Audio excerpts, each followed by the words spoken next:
ನಮಸ್ತೆ ಫ್ರೆಂಡ್ಸ್.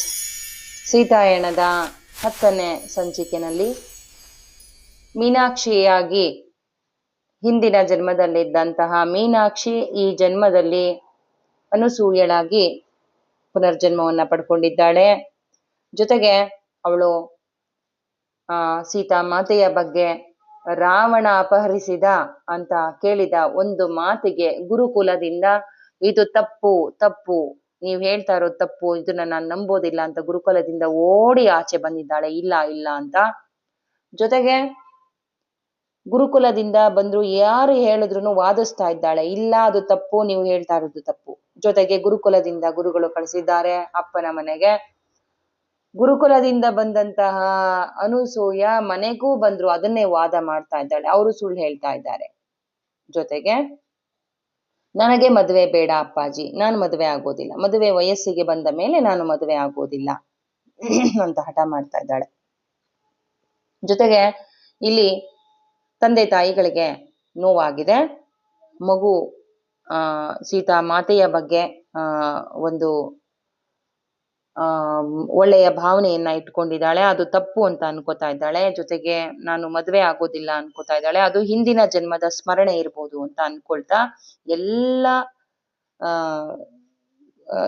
ದಾರಿಯಲ್ಲಿ ಎಲ್ಲ ವೈದ್ಯರ ಬಳಿ ಕರ್ಕೊಂಡೋಗಿ ಅವಳಿಗೆ ಚಿಕಿತ್ಸೆಯನ್ನ ಮಾಡಿಸ್ತಾ ಇದ್ದಾರೆ.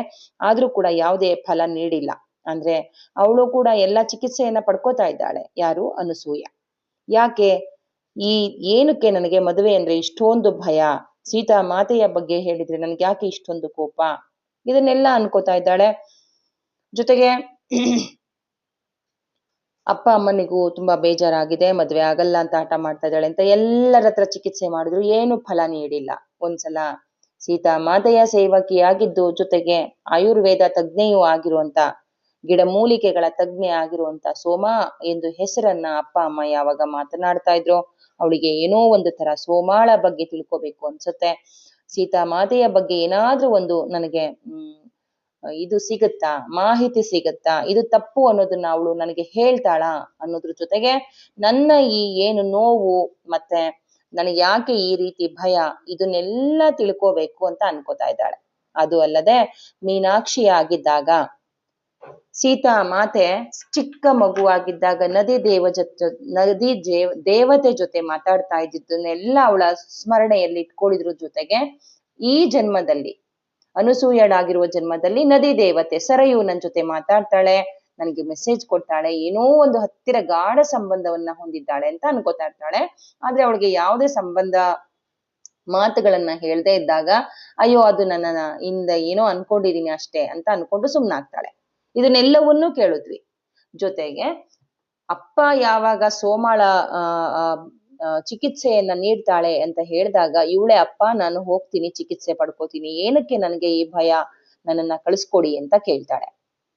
ಸರಿ ಅನ್ಬಿಟ್ಟು ಅಪ್ಪ ತನ್ನ ಅಮ್ಮನ ಜೊತೆ ತನ್ನ ಸೇವಕರನ್ನ ಒಳಗೂಡಿ ಅನಸೂಯಳನ್ನ ಕಳಿಸ್ಕೊಡ್ತಾರೆ ಸೀತಾ ಮಾತೆಯ ಕುಟೀರಕ್ಕೆ, ಕೊನೆಯ ದೇಹ ತ್ಯಾಗ ಮಾಡಿದಂತಹ ಸ್ಥಳಕ್ಕೆ ಕಳಿಸ್ಕೊಡ್ತಾರೆ, ಸೋಮ ಇದ್ದ ಬಳಿಗೆ. ಮುಂದೆ ಏನಾಗತ್ತೆ ಅನ್ನೋದನ್ನ ಹೇಳ್ತಾ ಹೋಗ್ತಾ ಇದ್ದಾಳೆ. ಸೋಮಾಳನ್ನ ನೋಡೋದಕ್ಕೆ, ಚಿಕಿತ್ಸೆಯನ್ನ ಪಡ್ಕೊಳ್ಳೋದಕ್ಕೆ ಹೋಗೋ ದಾರಿ ಮಧ್ಯದಲ್ಲಿ ಎಲ್ಲವನ್ನ ಯೋಚನೆ ಮಾಡ್ಕೊಂಡು ಹೋಗ್ತಾ ಇದ್ದಾಳೆ. ಅಯೋಧ್ಯೆ ದೊಡ್ಡ ಪಟ್ಟಣವಾಗಿ, ದೊಡ್ಡ ನಗರವಾಗಿ ಬೆಳೆದಿದೆ. ಜೊತೆಗೆ ರಾಮರು ಇಲ್ಲ, ಸೀತಾಮಾತೆಯು ದೇಹ ತ್ಯಾಗವನ್ನ ಮಾಡಿದ್ದಾರೆ. ಜೊತೆಗೆ ಇಲ್ಲಿ ಲವಕುಶರ ಆಳ್ವಿಕೆ ಶುರುವಾಗಿದೆ. ತುಂಬಾ ದೊಡ್ಡದಾಗಿ ಚೆನ್ನಾಗಿ ಬೆಳೆದಿರುವಂತ ಈ ನಮ್ಮ ಈ ಅಯೋಧ್ಯೆ ರಾಜ್ಯ ಏನಿದೆ ಅದರ ಬಗ್ಗೆ ಇಮ್ಯಾಜಿನ್ ಮಾಡ್ಕೊಳ್ತಾ ಹೊರಭಾಗಕ್ಕೆ, ಅಂದ್ರೆ ಸೋಮಾಳು ಇರುವ ಆ ಜಾಗದಲ್ಲಿ, ಸೋಮಾಳ ಇರುವ ಆ ಕುಟೀರಕ್ಕೆ ಹೋಗ್ಬೇಕಾದ್ರೆ ಎಲ್ಲಾ ದಾರಿಯಲ್ಲಿ ಸಮೃದ್ಧವಾಗಿ ಬೆಳೆದಿರೋ ಕಾಡನ್ನ ನೋಡ್ಕೊಂಡು ಹೋಗ್ತಾ ಸಂತೋಷ ಪಡ್ತಾ ಇದ್ದಾಳೆ. ಆ ಪ್ರಕೃತಿಯ ಸೌಂದರ್ಯವನ್ನ ಸವಿತಾ ಹೋಗ್ತಾ ಯೋಚನೆ ಮಾಡ್ತಾ ಇದ್ದಾಳೆ. ಅಂದ್ರೆ ಸೀತಾಮಾತೆ ಒಬ್ಳು ರಾಣಿಯಾಗಿದ್ದು ಇಲ್ಲಿಗೆ ಬರೋದಕ್ಕೆ ಹೇಗೆ ಸಾಧ್ಯ, ರಾಮರು ಬಿಡೋದಕ್ಕೆ ಹೇಗೆ ಸಾಧ್ಯ, ಅದು ಅಲ್ಲದೆ ಇಷ್ಟೊಂದು ಸಮೃದ್ಧವಾಗಿರುವ ಈ ನಮ್ಮ ಅಯೋಧ್ಯೆಯ ರಾಜ್ಯವನ್ನ ಬಿಟ್ಟು ಮೂಲೆ ಮೂಲೆಗೂ ಹೋಗಿ ಅಲ್ಲಿ ರಾಜ್ಯದ ಎಲ್ಲ ಕಡೆ ಸುತ್ತಿ ಅಲೆಯುವ ಮೂಲಕ ಅಲ್ಲಿ ಏನನ್ನ ನೋಡೋದಕ್ಕೆ ಹೋಗಿದ್ರು, ಏನನ್ನ ಮಾಡಿದ್ರು ಸೀತಾಮಾತೆ ಮತ್ತೆ ಶ್ರೀರಾಮರು ಅನ್ನೋ ಕ್ವಶನ್ ಅನ್ನ ಇಟ್ಕೊಂಡಿದ್ದಾಳೆ. ಇದೆಲ್ಲವನ್ನ ಸೋಮಾಳ ಬಳಿ ತಿಳ್ಕೋಬೇಕು ಅನ್ನೋ ಆಶ್ಚರ್ಯದಿಂದ ಎಲ್ಲವನ್ನ, ಆ ಪ್ರಕೃತಿ ಸೌಂದರ್ಯವನ್ನ, ಆ ಕಾಡನ್ನ ಗಮನಿಸ್ತಾ ಹೋಗಿದ್ದಾಳೆ. ಜೊತೆಗೆ ಅಲ್ಲಿ ಒಂದು ಅವರಪ್ಪ ಕರ್ಕೊಂಡು ಹೋಗಿರುವಂತ ಆಶ್ರಮವನ್ನು ನೋಡಿದ್ದಾಳೆ. ಅಲ್ಲಿ ಆಶ್ರಮದ ವ್ಯಕ್ತಿಯೊಬ್ರು ಸೋಮಾಳ ಬಳಿಗೆ ಕರ್ಕೊಬಂದು ಇದೇ ಮನೆ ಅಂತ ತೋರಿಸಿ ಹೋಗಿದ್ದಾಳೆ. ಅನಸೂಯ ಬಾಗ್ಲು ತೆಗೆದು ಸೋಮಾಳನ್ನ ನೋಡಕ್ಕೆ ಹೋಗಿದ್ದಾಳೆ. ಸೋಮ ಅಲ್ಲಿ ಒಂದು ಸುಂದರ ಹೆಣ್ಣಿನ ಮೂರ್ತಿಯಾಗಿ ಪ್ರಕಾಶಮಾನವಾಗಿ ಹೊಳಿತಾ ಇರೋದನ್ನ ಗಮನಿಸಿ ಅವಳಿಗೆ ಆಶ್ಚರ್ಯವಾಗುತ್ತೆ. ಕಣ್ಣು ಮಿಟಿಸದೆ ನೋಡ್ತಾ ಇರ್ತಾಳೆ. ಇದ್ದಕ್ಕಿದ್ದ ಹಾಗೆ ಸೋಮ ಮುದುಕಿಯ ರೀತಿಯಾಗಿ ಬದಲಾಗ್ತಾಳೆ. ಅದನ್ನೇ ಗಮನಿಸ್ತಾ ಇದ್ದಾಗ ಅವಳ ತಾಯಿ ಬಾಗಿಲನ್ನ ತಳ್ಕೊಂಡು ಒಳಗೆ ಬಂದಾಗ ಅಲ್ಲಿ ಆ ಬಾಹ್ಯ ಸ್ಥಿತಿಗೆ ಬರ್ತಾಳೆ. ಮತ್ತೆ ಈಗ ಸೋಮಳನ್ನ ನಾವು ಹೇಗೆ ಹುಡುಕಿದ್ವಿ, ಅವಳನ್ನ ಹೇಗೆ ಪರಿಚಯ ಮಾಡ್ಕೊಂಡ್ವಿ ಅನ್ನೋದನ್ನ ಹೇಳ್ತಾ ಇದ್ದಾಳೆ. ಮೂಲೆಯಲ್ಲಿ ಕುಳಿತಿರುವ ಮಹಿಳೆಯ ಕಡೆ ನಾನು ಹೆಜ್ಜೆ ಹಾಕತೊಡಗಿದೆ. ಅಂದ್ರೆ ಸೋಮಾಳ ಹತ್ರ ಹೋಗ್ತಾ ಇದ್ದಾಳೆ ಅನಸೂಯ. ಅವಳೆದುರು ಕುಳಿತುಕೊಂಡು ಅವಳಿಗೆ ಪ್ರಣಾಮವನ್ನ ಸಲ್ಲಿಸಿದೆ. ನನ್ನ ಕಂಠದಿಂದ ಮಾತುಗಳೇ ಬರಲಿಲ್ಲ. ನನ್ನನ್ನ ಪರಿಚಯಿಸಿಕೊಳ್ಳಬೇಕು ಅಂತ ಆಲೋಚನೆ ಮಾಡಿದೆ. ಆದರೆ ಏನೆಂದು ನಾನು ಸಂಬೋಧಿಸಬೇಕು ಅಂತ ನನಗೆ ಗೊತ್ತಾಗ್ಲಿಲ್ಲ. ನಾನು ಸುಮ್ಮನಾದೆ. ಮಗು, ಸಮೀಪ ಬಾ, ನಾನು ನಿನ್ನನ್ನು ನೋಡಲು ಸಾಧ್ಯವಾಗುತ್ತದೆ ಅಂತ ಮುಗುಳ್ನಗೆಯಿಂದ ಸುಳಿವು ಕೊಟ್ಲು. ಅದಕ್ಕಾಗಿ ನಾನು ಅವಳ ಹತ್ತಿರ ಹೋದೆ. ಅವಳ ಕಣ್ಣುಗಳು ಅರ್ಧ ತೆರೆದಿದ್ವು. ಅವಳು ನಿಧಾನವಾಗಿ ಈ ಜಗತ್ತಿಗೆ ಮರಳುತ್ತಿದ್ದಾಳೆ ಅನ್ನೋದನ್ನ ನಾನು ಹೇಳಬಲ್ಲವಳಾದೆ. ಅವಳ ದೃಷ್ಟಿ ಮಂದವಾಗಿರ್ಬೋದು ಅಂತ ನಾನು ಭಾವಿಸ್ದೆ. ನಿರ್ದಿಷ್ಟವಾಗಿ ಅವಳ ಎದುರು ಬರುವಂತೆ ನಾನು ಇನ್ನೂ ಹತ್ರ ಸರಿದು ಕುಳಿತುಕೊಂಡೆ. ಅವಳು ನನ್ನನ್ನು ನೋಡಿದಾಗ ಅವಳ ಮುಖ ಮುದುಡ್ಕೊಳ್ತು. ಏನೋ ಒಂಥರ ಅವಳನ್ನ ನೋಡಿದ ತಕ್ಷಣ ಕಣ್ಣನ್ನ ಏನೋ ಮುದುಡ್ಕೊಂಡಂಗೆ ನೋಡ್ತಾ ಇದ್ದಾಳೆ. ಅವಳ ಕಣ್ಣಲ್ಲಿ ಒಂದು ಗೊಂದಲ ಕಾಣಿಸ್ತು. ಏನೋ ಒಂದು ಗೊಂದಲ ಆಗ್ತಾ ಇದೆ ಅನ್ನೋ ತರ ಕಾಣಿಸ್ತು. ಯಾಕೆ ಅಂದ್ರೆ ಅವಳು ಹಿಂದಿನ ಜನ್ಮದಲ್ಲಿ ಯಾರಾಗಿದ್ಲು ಅನ್ನೋದನ್ನ ಇಲ್ಲಿ ಸೋಮ ಕಾಣ್ತಾ ಇದ್ದಾಳೆ. ಏನೋ ಒಂದು ಗೊಂದಲ ಕಾಣಿಸ್ತು. ಈಗ ಅವಳ ಕಣ್ಣುಗಳು ಪೂರ್ಣವಾಗಿ ಆ ಗೊಂದಲದಿಂದ ಹೊರಗೆ ಬಂದಂತೆ ಪೂರ್ಣವಾಗಿ ತೆರೆದ್ಬಿಟ್ಲು ನನ್ನನ್ನು ನೋಡಿದ ತಕ್ಷಣ. ಕೆಲವು ನಿಮಿಷಗಳವರೆಗೆ ಅಲ್ಲಿ ಮೌನ ಆವರಿಸಿತ್ತು. ಅವಳೇನು ಮಾತಾಡದೆ ಸುಮ್ಮನೆ ಕುತ್ಕೊಂಡ್ಬಿಟ್ಟಿದ್ಲು. ಆಮೇಲೆ ಕೊನೆಗೆ ಅವಳು ಪಿಸುಗುಟ್ಟಿದಳು. ಅದು ನೀನು ಅಂತ ಹೇಳಿದ್ಲು. ಮೋಡ ತುಂಬಿದ ಆಕಾಶದಿಂದ ಸೂರ್ಯನ ಕಿರಣಗಳು ತೂರಿ ಬರುವಂತೆ ಅವಳ ಮುಖದ ತುಂಬೆಲ್ಲ ಮಗುಳ್ನಗೆ ಹರಡ್ತು. ನನ್ನನ್ನು ನೋಡಿದ ತಕ್ಷಣ ಅದು ನೀನು ಅಂತ ನಗೋದಕ್ಕೆ ಪ್ರಾರಂಭ ಮಾಡಿ ಸಂತೋಷದಿಂದ ನಗ್ತಾ ಇದ್ದಾಳೆ ಸೋಮ. ಅವಳ ಮುಖದ ತುಂಬೆಲ್ಲ ಏನು ಮುಗುಳ್ನಗೆಯಿಂದ ತುಂಬಿದ್ಲೋ ಅವಳಲ್ಲಿದ್ದಂತ ಗೊಂದಲವೂ ಮಾಯವಾಯ್ತು. ಏನೋ ಒಂದು ಗೊಂದಲದಿಂದ ನೋಡ್ತಾ ಇದ್ದಿದ್ದು ಎಲ್ಲ ಮಾಯ ಆಗಿ ಸಂತೋಷದಿಂದ ಅವಳನ್ನ ನೋಡ್ತಾ ಇದ್ದಾಳೆ ಅನಸೂಯಳನ್ನ. ಮುಖದ ಮೇಲೆ ಪ್ರತಿಯೊಂದು ವಿವರಣೆಗಳನ್ನು ಅವಳು ತಪಾಸಣೆ ಮಾಡ್ತಾ ಇರೋದನ್ನ ನಾನು ನೋಡ್ದೆ.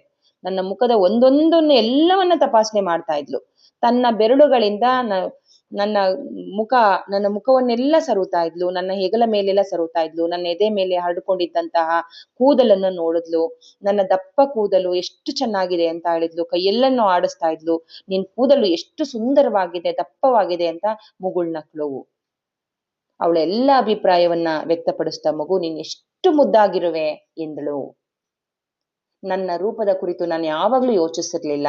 ನಾನು ಆಕರ್ಷಕಳಾಗಿದ್ದಿರುವೆನೋ ಇಲ್ಲವೋ ಎಂಬುದು ನನಗೆ ತಿಳಿದಿರ್ಲಿಲ್ಲ. ಆದರೆ ನನ್ನ ತಂದೆಯ ದೃಷ್ಟಿಯಲ್ಲಿ ನಾನೊಬ್ಬ ಸುಂದರಿ ಅನ್ನೋದು ಮಾತ್ರ ನನಗೆ ಗೊತ್ತಿತ್ತು. ಏಕೆಂದ್ರೆ ಚಿಕ್ಕಂದಿನಿಂದಲೂ ನನ್ನ ತಂದೆ ನನ್ನನ್ನ ಪುಟ್ಟ ಸುಂದರಿ ಅಂತಾನೆ ಕರೀತಾ ಇದ್ರು. ನಾನು ದೊಡ್ಡವಳಾದ್ರೂ ಕೂಡ ನನ್ನನ್ನ ಪುಟ್ಟ ಸುಂದರಿ ಅಂತಾನೆ ಕರೀತಾ ಇದ್ರು. ಆಗಾಗ ನನ್ನ ತಾಯಿ ನಾನು ಏನು ಸೋಮ ಗಮನಿಸ್ತಾ ಇದ್ಲು ಆ ಜಾಗಕ್ಕೆ ಬಂದು ತಾಯಿ ಪ್ರವೇಶ ಮಾಡಿ ನಮ್ಮನ್ನ ಸರಿಯಾಗಿ ಪರಿಚಯ ಮಾಡ್ಕೊಂಡ್ಲು. ನಾನು ಅನಸೂಯ ಅಂತ, ನಾನು ಅನಸೂಯಳ ತಾಯಿ ಅಂತ ಪರಿಚಯ ಮಾಡ್ಕೊಂಡ್ಲು. ಸೋಮ ಮತ್ತು ನನ್ನ ತಾಯಿ ಕೆಲವು ಮಾತುಗಳನ್ನ ವಿನಿಮಯ ಮಾಡ್ಕೋತಾ ಇದ್ದಾಗ ನನಗೆ ಹೆಚ್ಚು ನೆಮ್ಮದಿ ಅನ್ನಿಸ್ತು. ಸೋಮಾಳ ಹತ್ರ ನಾನು ಯಾವಾಗ ಹೋದ್ನೋ ನನ್ಗೇನೋ ಒಂಥರ ನೆಮ್ಮದಿ ಅನ್ನಿಸ್ತಾ ಇತ್ತು. ನಾನು ಅವಳು ಇನ್ನಷ್ಟು ಸರಿಯಾಗಿ ಹೇಳ್ತಾ ಇದ್ದಾಳೆ ಅನ್ನೋದನ್ನ ಅವರನ್ನೇ ನಾನು ಸೋಮಾಳನ್ನೇ ದೃಷ್ಟಿ ಇಟ್ಟು ನೋಡ್ತಾ ಇದ್ದೆ. ಸೋಮಾಳಿಗೆ ವಯಸ್ಸಾಗಿತ್ತು. ವಯಸ್ಸಿನಿಂದ ತೆಳ್ಳಗಾಗಿದ್ದ ಅವಳ ಬೂದು ಬಣ್ಣದ ತಲೆ ಕೂದಲುಗಳು ಸೊಂಟದ ಕೆಳಗೆ ಭಾಗದವರೆಗೂ ಬಿದ್ದಿದ್ವು ನೋಡಿ. ಆಶ್ರಮದ ವಾಸಿಗಳಂತೆ ಅವಳು ಕೇಸರಿ ಬಣ್ಣದ ಸಾಧಾರಣ ಬಟ್ಟೆಯನ್ನ ಧರಿಸಿದ್ಲು. ಸೆರಗುನ್ನ ಹೊದ್ಕೊಂಡಿದ್ಲು. ಬೆಳಗಿನ ಅವಳ ಮುಖ ಆಳವಾದ ಗೆರೆಗಳಿಂದ ಕೂಡಿತ್ತು. ಧ್ಯಾನದಿಂದ ಅವಳು ಹೊರ ಜಗತ್ತಿಗೆ ಬರುತ್ತಿದ್ದಂತೆ ನಾನು ಅವಳ ಕಣ್ಣುಗಳಲ್ಲಿ ನಾನು ಕಂಡೆ. ಧ್ಯಾನದಿಂದ ಹೊರಗೆ ಬಂದ್ಮೇಲೆ ಅವಳನ್ನ ದೃಷ್ಟಿ ಇಟ್ಟು ನೋಡ್ತಾ ಇದ್ದಾಳೆ ಇಲ್ಲಿ ಅನಸೂಯ. ಜೊತೆಗೆ ಹಿಂದಿನ ಜನ್ಮದಲ್ಲೂ ಮೀನಾಕ್ಷಿ ಹೇಳಿದ್ಲು, ಹಿಂದಿನ ಜನ್ಮದಲ್ಲಿ ಸೋಮ ಇಷ್ಟು ಸುಂದರವಾಗಿದ್ಲು, ಅವಳ ಜಡೆ ತುಂಬಾ ಸುಂದರವಾಗಿತ್ತು ಅಂತ. ವಯಸ್ಸಾದ್ರೂ ಕೂಡ ಅವಳ ಜಡೆ ಹಾಗೇ ಇದೆ ಅನ್ನೋದನ್ನ ಇಲ್ಲಿ ಅನಸೂಯಳಾಗೂ ಹೇಳ್ತಾ ಇದ್ದಾಳೆ. ಆದ್ರೆ ಎಲ್ಲ ಕಂದು ಬಣ್ಣಕ್ಕೆ ಬಂದಿದೆ, ಬಿಳಿ ಮಿಶ್ರಿತ ಕಂದು ಬಣ್ಣಕ್ಕೆ ಬಂದಿದೆ ಅನ್ನೋದನ್ನ ಇಲ್ಲಿ ಹೇಳ್ತಾ ಇದ್ದಾಳೆ. ಮತ್ತೆ ನಾನು ನನ್ನ ತಾಯಿ, ನಮ್ಮ ಪರಿವಾರದ ಮತ್ತು ನನ್ನ ಪರಿಸ್ಥಿತಿಯ ಬಗ್ಗೆ ವಿವರಿಸಿದ್ಲು ಸೋಮಾಳಿಗೆ. ಮಸುಕಾದ ಮುಗುಳ್ನಗೆಯೊಂದಿಗೆ ಸೋಮ ನನ್ನನ್ನ ದೃಷ್ಟಿ ಇಟ್ಟು ನನ್ನ ತಾಯಿಯ ಕಡೆ ತಿರುಗಿ ನೋಡಿದ್ಲು. ಜೊತೆಗೆ ನನ್ನ ಕಡೆ ದೃಷ್ಟಿ ನೋಡಿ ನನ್ನ ತಾಯಿ ಕಡೆಗೂ ತಿರುಗಿ ನೋಡ್ತಾ ಇದ್ಲು. ಅವಳು ಸಂಪೂರ್ಣವಾಗಿ ಎಲ್ಲವನ್ನ ನನ್ನ ಬಗ್ಗೆ ಕೇಳಿದ ಮೇಲೆ ಸೌಮ್ಯವಾದ ಪ್ರೇಮ ಪೂರ್ವಕವಾದ ಶಕ್ತಿಯಿಂದ ಹೊರಸೂಸಿದ್ಲು. ನನ್ನ ಬಗ್ಗೆ ಎಲ್ಲನೂ ಕೇಳಿದ್ಲಲ್ವಾ, ಕೇಳಿದ ತಕ್ಷಣ ಏನೋ ಒಂದು ಪ್ರೇಮ ಸೌಂದರ್ಯದ ಅಂದ್ರೆ ಲವ್ ಎನರ್ಜಿಯನ್ನ ಬಿಡುಗಡೆ ಮಾಡಿ ಪ್ರೀತಿಯಿಂದ ನನ್ನ ಕಡೆ ನೋಡ್ತಾ ಇದ್ಲು ಸೋಮ ಅನ್ನೋದನ್ನ ಹೇಳ್ತಾ ಇದ್ದಾಳೆ. ಅವಳ ಕಣ್ಗಳಿಂದ ಹೊರ ಬಂದಂತಹ ಮುಗುಳ್ನಗೆ ಮತ್ತು ಒಪ್ಪಿಗೆ ಸೂಚಕ ತಲೆದೂಗುವಿಕೆ ಸರಿದು ಬಂದ ಅವಳ ಕಾಳಜಿ ಭಾವನೆಯಿಂದ ನಾನು ರೂಪಾಂತರಗೊಳ್ತಾ ಇದ್ದೆ. ಏನೋ ಒಂದು ಬದಲಾವಣೆ ನನ್ನಲ್ಲಿ ಆಗ್ತಾ ಇದೆ ಅಂತ ನನ್ಗನ್ನಿಸ್ತಾ ಇತ್ತು. ಬಹುದಿನಗಳಿಂದ ಕಳೆದು ಹೋಗಿದ್ದ ಅವಳ ಕುಟುಂಬದ ಸದಸ್ಯ ನಾನು ಎಂಬುವಂತೆ ನನ್ನನ್ನ ವಿಶ್ಲೇಷಣೆ ಮಾಡತೊಡಗಿದ್ಲು. ತಾಯಿ ಏನೇನ್ ಹೇಳ್ತಾ ಇದ್ಲು ಅದನ್ನೆಲ್ಲ ತನ್ನಲ್ಲಿ ಗ್ರಹಿಸ್ಕೊತಾ ಇದ್ಲು. ನೋಡಿ, ಬಹುದಿನಗಳಿಂದ ಕಳೆದು ಹೋದ ಕುಟುಂಬದ ಸದಸ್ಯರಂತೆ. ಎಷ್ಟೋ ವರ್ಷಗಳಿಂದ ಕಳೆದು ಹೋಗಿದ್ಲು ಮೀನಾಕ್ಷಿ, ಈಗ ಮತ್ತೆ ಸಿಕ್ಕಿದ್ದಾಳೆ ಅನ್ನೋ ರೀತಿಯಾಗಿ ವಿಶ್ಲೇಷಣೆ ಮಾಡ್ತಾ ಇದ್ದಾಳೆ. ಒಂದೊಂದು ಅವಳ ಮುಖ, ಅವಳ ಜಡೆ ಎಲ್ಲವನ್ನ ಮುಟ್ಟಿ ನೀನು ಸುಂದರವಾಗಿದ್ಯಾ ಅಂತ ಪ್ರೀತಿಗೂ ತೋರಿಸ್ತಾ ಇದ್ದಾಳೆ. ಹಾಗೂ ಲವ್ ಎನರ್ಜಿಯನ್ನ ಬಿಡುಗಡೆ ಮಾಡ್ತಾ ಇದ್ದಾಳೆ. ಅದು ನೀನು ಅಂತ ಇದ್ದಾಳೆ. ಇವಳಿಗೇನು ಗೊತ್ತಾಗ್ತಾ ಇಲ್ಲ, ಸೋಮನೆ ನೋಡ್ತಾ ಇದ್ದಾಳೆ. ಇವಳಿಗೆ ಒಂಥರ ಸಂತೋಷ ಆಗಿದೆ, ಸೋಮಳಿಗೆ ಮತ್ತೊಂದು ರೀತಿ ಸಂತೋಷವಾಗಿದೆ. ಎಲ್ಲವನ್ನ ಗ್ರಹಿಸ್ತಾ ಇದ್ದಾಳೆ. ನನ್ನ ತಾಯಿ ಏನೇನ್ ಹೇಳ್ತಾ ಇದ್ಲು ಅದನ್ನೆಲ್ಲ ತನ್ನಲ್ಲಿ ಗ್ರಹಿಸಿ ಕೊಳ್ತಾ ಇರೋದನ್ನ ನಾನು ಈ ರೀತಿ ಯಾರು ಈ ತರ ಗ್ರಹಿಸ್ಕೋತಾ ಇರೋದನ್ನ, ಇಷ್ಟೊಂದು ಕಥೆಯಾಗಿ ಕೇಳ್ಕೊತಾ ಇರೋದನ್ನ ನಾನು ಯಾರಲ್ಲೂ ಕಂಡಿರ್ಲಿಲ್ಲ. ಸೋಮ ಆ ರೀತಿಯಾಗಿ ತುಂಬಾ ಕೂಲಂಕುಷವಾಗಿ ನನ್ನ ಬಗ್ಗೆ ತಿಳ್ಕೊತಾ ಇದ್ಲು. ನಿನಗೆ ಮಹಾ ತಪಸ್ವಿ ಅನಸೂಯ ಅಂತ ಹೆಸರಿಡಲಾಗಿದೆ ಅಲ್ವಾ ಎಂದ್ಲು. ಮಾತೆ ಅವಳನ್ನ ತುಂಬಾ ಪ್ರೀತಿಸ್ತಾ ಇದ್ಲು. ಯಾರನ್ನ? ಮಹಾ ತಪಸ್ವಿ ಅನಸೂಯಳನ್ನ ತುಂಬಾ ಪ್ರೀತಿಸ್ತಾ ಇದ್ಲು.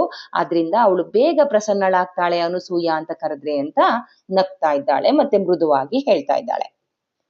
ಅದಕ್ಕೆ ಅವಳ ತಾಯಿ ಹೇಳ್ತಾ ಇದ್ದಾಳೆ, ಹೌದು ಅನಸೂಯ ಅತ್ರಿ ಮಹರ್ಷಿಯ ಶ್ರದ್ಧಾ ಭಕ್ತಿಯ ಪತ್ನಿ. ಸೋಮಾಳ ಮಾತಿಗೆ ಪ್ರತಿಕ್ರಿಯಿಸಿದ್ಲು. ಯಾರು? ನನ್ನ ತಾಯಿ. ಸೋಮ ಮುಗುಳ್ನಕ್ಕೂ ಅವಳು ಶ್ರದ್ಧಾ ಭಕ್ತಿಯ ಪತ್ನಿ ರೂಪದಲ್ಲಿಯೇ ಅಯೋಧ್ಯೆಯಲ್ಲೂ ಈಗಲೂ ಪರಿಚಿತಳಲ್ಲವೇ?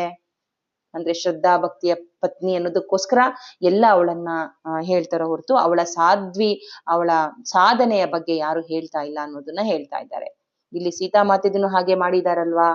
ಎಲ್ಲರೂ ರಾವಣ ಅಪಹರಿಸಿದ ಸೀತಾಮಾತೆ ಅಂದ್ರೆ ಅವಳ ಶಕ್ತಿಯನ್ನ ಕುಂದಿಸುವಿಕೆ ಕೆಲಸ ನಡೆದಿದೆ ಅನ್ನೋದನ್ನ ಇಲ್ಲಿ ಅದೇ ಪತ್ನಿ, ಶ್ರದ್ಧಾ ಭಕ್ತಿಯ ಪತ್ನಿ ಅನ್ನೋದನ್ನ ಮಾತ್ರ ಇಲ್ಲಿ ಅಯೋಧ್ಯೆಯಲ್ಲಿ ಮಾತಾಡ್ತಾರೆ.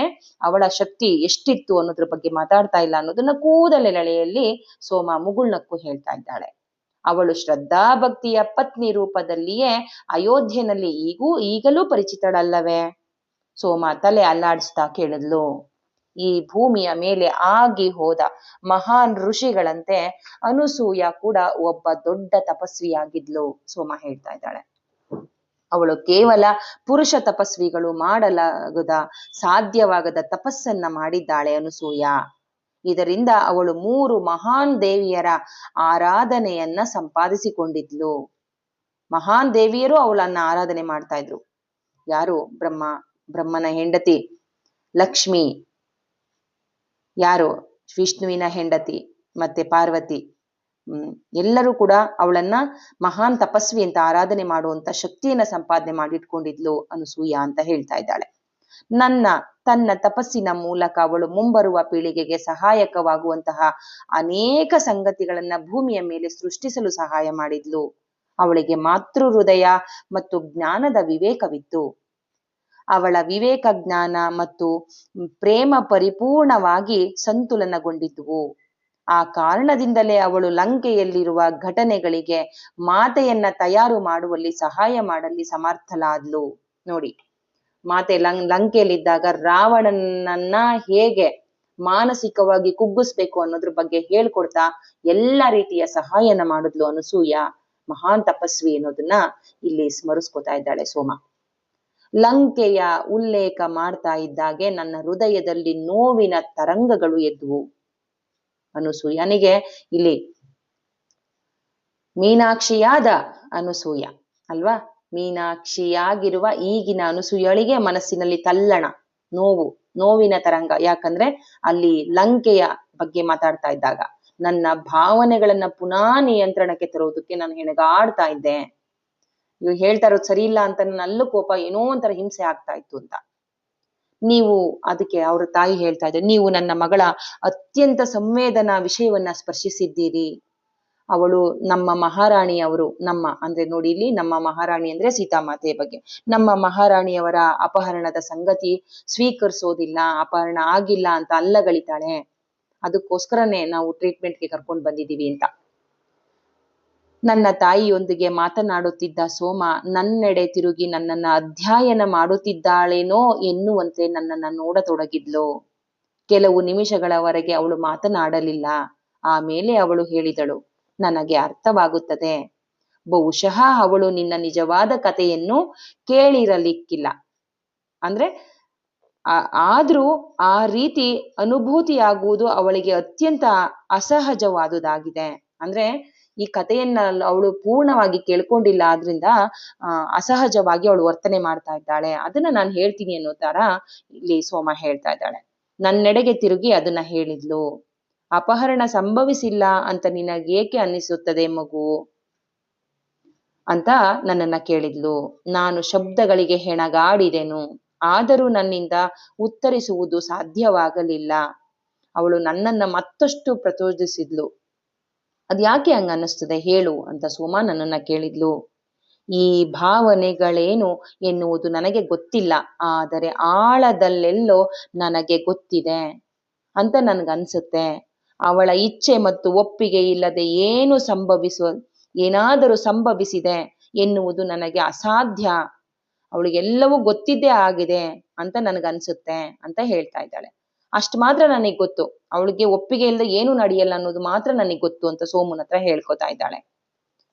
ತನ್ನನ್ನು ರಕ್ಷಿಸಿಕೊಳ್ಳುವ ಎಲ್ಲ ಸಂಪನ್ಮೂಲಗಳು ಅವಳಲ್ಲಿ ಇದ್ವು ಅಂತ ನನಗೆ ಪದೇ ಪದೇ ಅನ್ಸುತ್ತೆ. ಬಾಲ್ಯ ಕಾಲದಿಂದಲೂ ನನಗೆ ಯಾವಾಗ್ಲೂ ಅದೇ ಅನುಭೂತಿ ಉಂಟಾಗುತ್ತದೆ ಅಂತ ನಾನು ಸೋಮಾಳ ಹತ್ರ ಹೇಳ್ದೆ. ಅವಳು ಸಂಪೂರ್ಣವಾಗಿ ನೀನು ಸರಿಯಾಗಿರುವೆ ನನ್ನ ಪ್ರೀತಿಯ ಅಂತ ಮುದ್ದು ಮಾಡೋ ತರ ಮಾತಾಡಿದ್ಲು. ಮತ್ತೆ ಮುಗುಳ್ನಗೆಯನ್ನು ಪಡ್ತಾ, ಮಾತೆಯ ಇಚ್ಛೆಯಿಂದಲೇ ರಾವಣನು ಅವಳನ್ನ ಅಪಹರಿಸಲು ಸಮರ್ಥನಾದನು. ತಮ್ಮಲ್ಲಿ ಅಂದ್ರೆ ಈ ದೈವಿಕ ಶಕ್ತಿಯಲ್ಲಿ ಯಾರಾದರೂ ಒಬ್ಬರು ಅಸುರ ಸಾಮ್ರಾಜ್ಯದೊಳಗೆ ಪ್ರವೇಶಿಸಬೇಕು ಅನ್ನೋದು ಮಾತೆಗೆ ತಿಳಿದಿತ್ತು ಮತ್ತು ಅದು ಅವಳೇ ಆಗಿರಬೇಕಾಗಿತ್ತು. ಯಾಕಂದ್ರೆ ಇದು ದೇವತೆಗಳು ಕೊಟ್ಟ ಜವಾಬ್ದಾರಿ ಅನ್ನೋದಕ್ಕೋಸ್ಕರ ಈ ಜವಾಬ್ದಾರಿಯನ್ನ ಅವಳು ಒಪ್ಪಿಕೊಂಡಳು. ಆದರೆ ಕತೆ ಇನ್ನು ಅಲ್ಲಿ ಬಹಳವಿದೆ, ನನಗೆ ತುಂಬಾ ಹೇಳುವುದಿದೆ. ಆದ್ರೆ ಈ ದಿನಗಳಲ್ಲಿ ಆಸಕ್ತಿಕರ ಕೆಲವನ್ನು ಮಾತ್ರ ಹೇಳ್ತೇನೆ. ಜನತೆ ಮಾತೆಯ ತ್ಯಾಗಕ್ಕಿಂತ ಸಾಮ್ರಾಜ್ಯದ ಬೆಳವಣಿಗೆ ಮತ್ತು ವೈಭವದ ಕುರಿತು ಕೇಳಿದ್ದಾರೆ ಮತ್ತು ಮಾತಾಡ್ತಾರೆ. ಅದು ಅವರಿಗೆ ನಮ್ಮೆಲ್ಲರಿಗೂ ಏನೋ ಲಾಭ ತರುತ್ತೆ ಅಂತ ಮಾತಾಡ್ತಾರೆ ಅಂತ ಹೇಳ್ತಾ ಇದ್ದಾಳೆ ಸೋಮ. ದಯವಿಟ್ಟು ನಮಗೆ ಅದನ್ನ ಹೇಳಿ ಅಂತ ನನ್ನ ತಾಯಿ ನಾನು ಇಬ್ರು ವಿನಂತಿಸಿಕೊಂಡುವು. ನಾನು ಸತ್ಯವನ್ನ ತಿಳಿದುಕೊಳ್ಳಲೇಬೇಕು ಅಂತ ನಾನು ಸೋಮಾಳಿಗೆ ಹೇಳ್ದೆ. ಸೋಮ ಮುಗುಳ್ನಕ್ಕು, ಕಂದ ತಾಳ್ಮೆ ಇರಲಿ, ಮೊದಲು ನಾನು ನಿನಗೆ ಊಟ ಬಡಿಸಬೇಕು. ನಾನು ನಿಮಗೆ ಮೊದಲು ಊಟ ಬಡಿಸದಿದ್ದರೆ ಮಾತೆ ಪ್ರಸನ್ನಳಾಗುವುದಿಲ್ಲ. ದಯವಿಟ್ಟು ನೀನು ಆ ತೊಂದ್ರೆ ತಗೋಬೇಡ ಸೋಮ.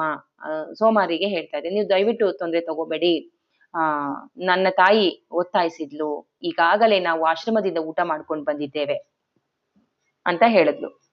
ಅದಕ್ಕೆ ಸೋಮ ಹೇಳ್ತಾ ಇದ್ದಾಳೆ, ಅವರು ಆಶ್ರಮದಲ್ಲಿ ಏನು ಬಡಿಸುತ್ತಾರೆ ಅನ್ನೋದು ನನಗೆ ಗೊತ್ತು. ಮುಗುಳ್ನಗೆಯಿಂದ ಅವಳು ಉತ್ತರಿಸಿದ್ಲು. ನಾನು ನಿಮಗೆ ಸ್ವಲ್ಪ ಅಡುಗೆಯನ್ನು ಮತ್ತು ಬೇಸಿಗೆಯ ದಿನದಲ್ಲಿ ನಿಮ್ಮನ್ನು ತಂಪಾಗಿರಿಸುವ ತಂಪಾದ ತಾಜಾಗೊಳಿಸುವಂತಹ ಪಾನಕವನ್ನ ತಯಾರಿಸುತ್ತೇನೆ.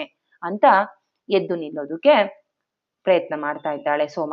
ಕೂಡಲೇ ಕಡು ಬಿಸಿಲು ನಮ್ಮ ಮೇಲೆ ಬೀಳಲಿದೆ. ನನಗೆ ಇದೇನು ತೊಂದರೆ ಅಲ್ಲ, ನಿಮ್ಗೆ ಅಡ್ಗೆ ಮಾಡೋದು ಬಡಿಸೋದು ಇದೆಲ್ಲ ನಂಗೇನ್ ತೊಂದರೆ ಇಲ್ಲ ಅಂತ ಹೇಳ್ತಾ ಇದ್ದಾರೆ. ನನ್ನ ಮೂಲಕ ಮಾತೆಯೇ ಸೇವೆ ಸಲ್ಲಿಸುತ್ತಾಳೆ, ನಿಮಗೆ ಊಟಕ್ಕೆ ಬಂದವ್ರನ್ನ ಮಾತೆ ಬಡಿಸ್ತಾಳೆ, ನಾನಲ್ಲ ಅಂತ ಹೇಳ್ತಾ ಇದ್ದಾಳೆ. ಖಂಡಿತವಾಗಿಯೂ ನೀವು ಮಾತೆಯ ಸೇವೆಯನ್ನ ಇಲ್ಲ ಅನ್ನುವುದಿಲ್ಲ ಅಲ್ವಾ? ಆಗ ನಾವು ಇಲ್ಲ ಅಂತ ಭರವಸೆ ನೀಡಿದ್ವಿ. ನನ್ನ ತಾಯಿ ಹೇಳಿದ್ಲು, ಹೌದು, ಇಲ್ಲ ಇಲ್ಲ ಊಟ ಮಾಡ್ಕೊ ಹೋಗ್ತೀವಿ ಅಂತ. ಸೋಮಗೆ ಹೇಳಲು ತೋಳುಗಳನ್ನ ಹಿಡಿದು ಸಹಾಯ ಮಾಡಿದ್ಲು ಅಮ್ಮ. ಸೋಮ ಗುಡಿಸಿಲಿನ ಹಿಂದೆ ಹೊರ ಭಾಗದಲ್ಲಿರುವ ಅಡುಗೆ ಕೋಣೆಯನ್ನ ನೋಡ್ತಾ ಅಲ್ಲಿಗೆ ಕರ್ಕೊಂಡು ಹೋದ್ಲು ನಮ್ಮನ್ನ. ಸೋಮಾಳ ಮಾತುಗಳು ಈಗಾಗಲೇ ನನಗೆ ಗಣನೀಯ ಪ್ರಮಾಣದಲ್ಲಿ ಮನಸ್ಸಿಗೆ ಒಂದು ಶಾಂತಿಯನ್ನ ನೀಡಿದ್ವು. ಇಷ್ಟಾದ್ರೂ ಕೂಡ ಅವಳು ಕಥೆಯನ್ನು ಕೇಳಲು ನಾನು ಉತ್ಸುಕಳಾಗಿದ್ದೆ. ಹೀಗಾಗಿ ತಾಳ್ಮೆಯಿಂದ ಕಾಯೋದು ನನಗೆ ಬೇಸರ ಅನ್ನಿಸ್ಲಿಲ್ಲ. ನನಗೇನು ಗಡಿಬಿಡಿ ಇರ್ಲಿಲ್ಲ. ಕಾಡು ತರಕಾರಿಗಳ ಅಡುಗೆಯನ್ನ ಮತ್ತು ಜಜ್ಜಿದ ಬೆರ್ರಿ ಹಣ್ಣುಗಳನ್ನ, ತಾಜಾ ಪಾನಕವನ್ನ ಅವಳು ತಯಾರಿಸುತ್ತಿರುವುದನ್ನು ನಾನು ಗಮನಿಸಿದೆನು. ನಾವು ಆಶ್ರಮದಲ್ಲಿ ಮಾಡಿದ ಊಟಕ್ಕಿಂತ ಈ ಊಟ ತುಂಬಾ ಅದ್ಭುತವಾಗಿತ್ತು. ನಾವು ಊಟ ಮಾಡುತ್ತಿರುವಾಗ ಸಾಧು ಒಬ್ಬನು ಕಾಡು ದಾರಿಯಲ್ಲಿ ಹಾದು ಹೋಗುತ್ತಿದ್ದನು. ಅವಳು, ಯಾರು, ಸೋಮ ಕೂಡ ಮುಂಜಾನೆ ಊಟದೊಂದಿಗೆ ನೀವು ಬರ್ಬೇಕು ಅಂತ ಆಹ್ವಾನ ಮಾಡಿದ್ಲು. ಹೋಗ್ತಾ ಇರುವಂತ ಕಾಡುದಾರಿಯ ವ್ಯಕ್ತಿಯನ್ನ ಕರೆದ್ಲು.